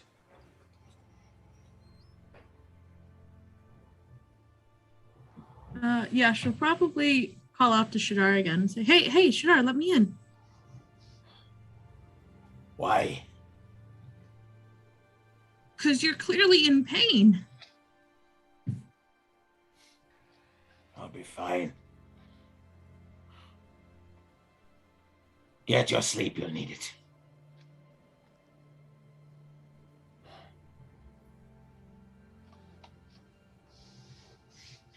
Yeah, Mina's just kind of gonna think back some personal stuff, people in pain that she couldn't help. But short of picking the lock, which she doesn't think is a good idea, she can't really do anything here. Yeah. So she's gonna go back to her room. Okay. Shadar, you spend the next while just kind of reeling. Yeah, he's Your not mind. sleeping tonight. Yeah, he's not sleeping tonight. He's Even if he could, he wouldn't. He doesn't want to go back there. So, I take it that's a point of exhaustion. It will be come morning. Yes. Oh, damn. I'll take that. Oh. And I'm gonna go back there. I think on that note, we will finish it for this evening. Yeah, let's please stop there. No more one-on-ones there. They're not ending Yeah, this is- very that well. wasn't. Oh Okay. my Classic. gosh. Yeah. My pulse is just going everywhere. I thought can't that even. was. I thought that was That was amazing. the city he grew up in, but no, I'd say yeah. I thought that was the city, but it wasn't. It was the other thing. Ooh, was intense. Awesome, say. Mark. Well done. Well done. Yeah, Mark, hats off to you. Never fucking do that again. But great. That was That was fun. awesome, man. Thank you. Can you do half-hour-long clips? Yeah, Hmm. just the whole episode. Just Poor Shadar. Yeah. Poor Oh, Christina. I tried. Jesus. I tried. Yeah. Yeah. Poor everyone. Like, Well, as far as Shadar's concerned, Christina's in a better place. well, as Aelfric's had a As pretty far good as everyone day. else is concerned, Christina's in It's a had a room. pretty good day.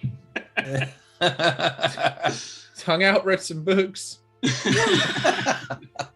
I like the part with the murder. Yeah, okay, Garrett. Oh, man. Blend.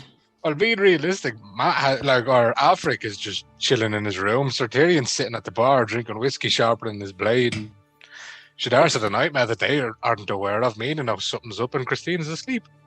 Yeah, I mean, Mina took her walk, came back, heard Shadar having his little thing. But as far as, she's just kind of camping out, thinking Miss about horse. Jawbreaker.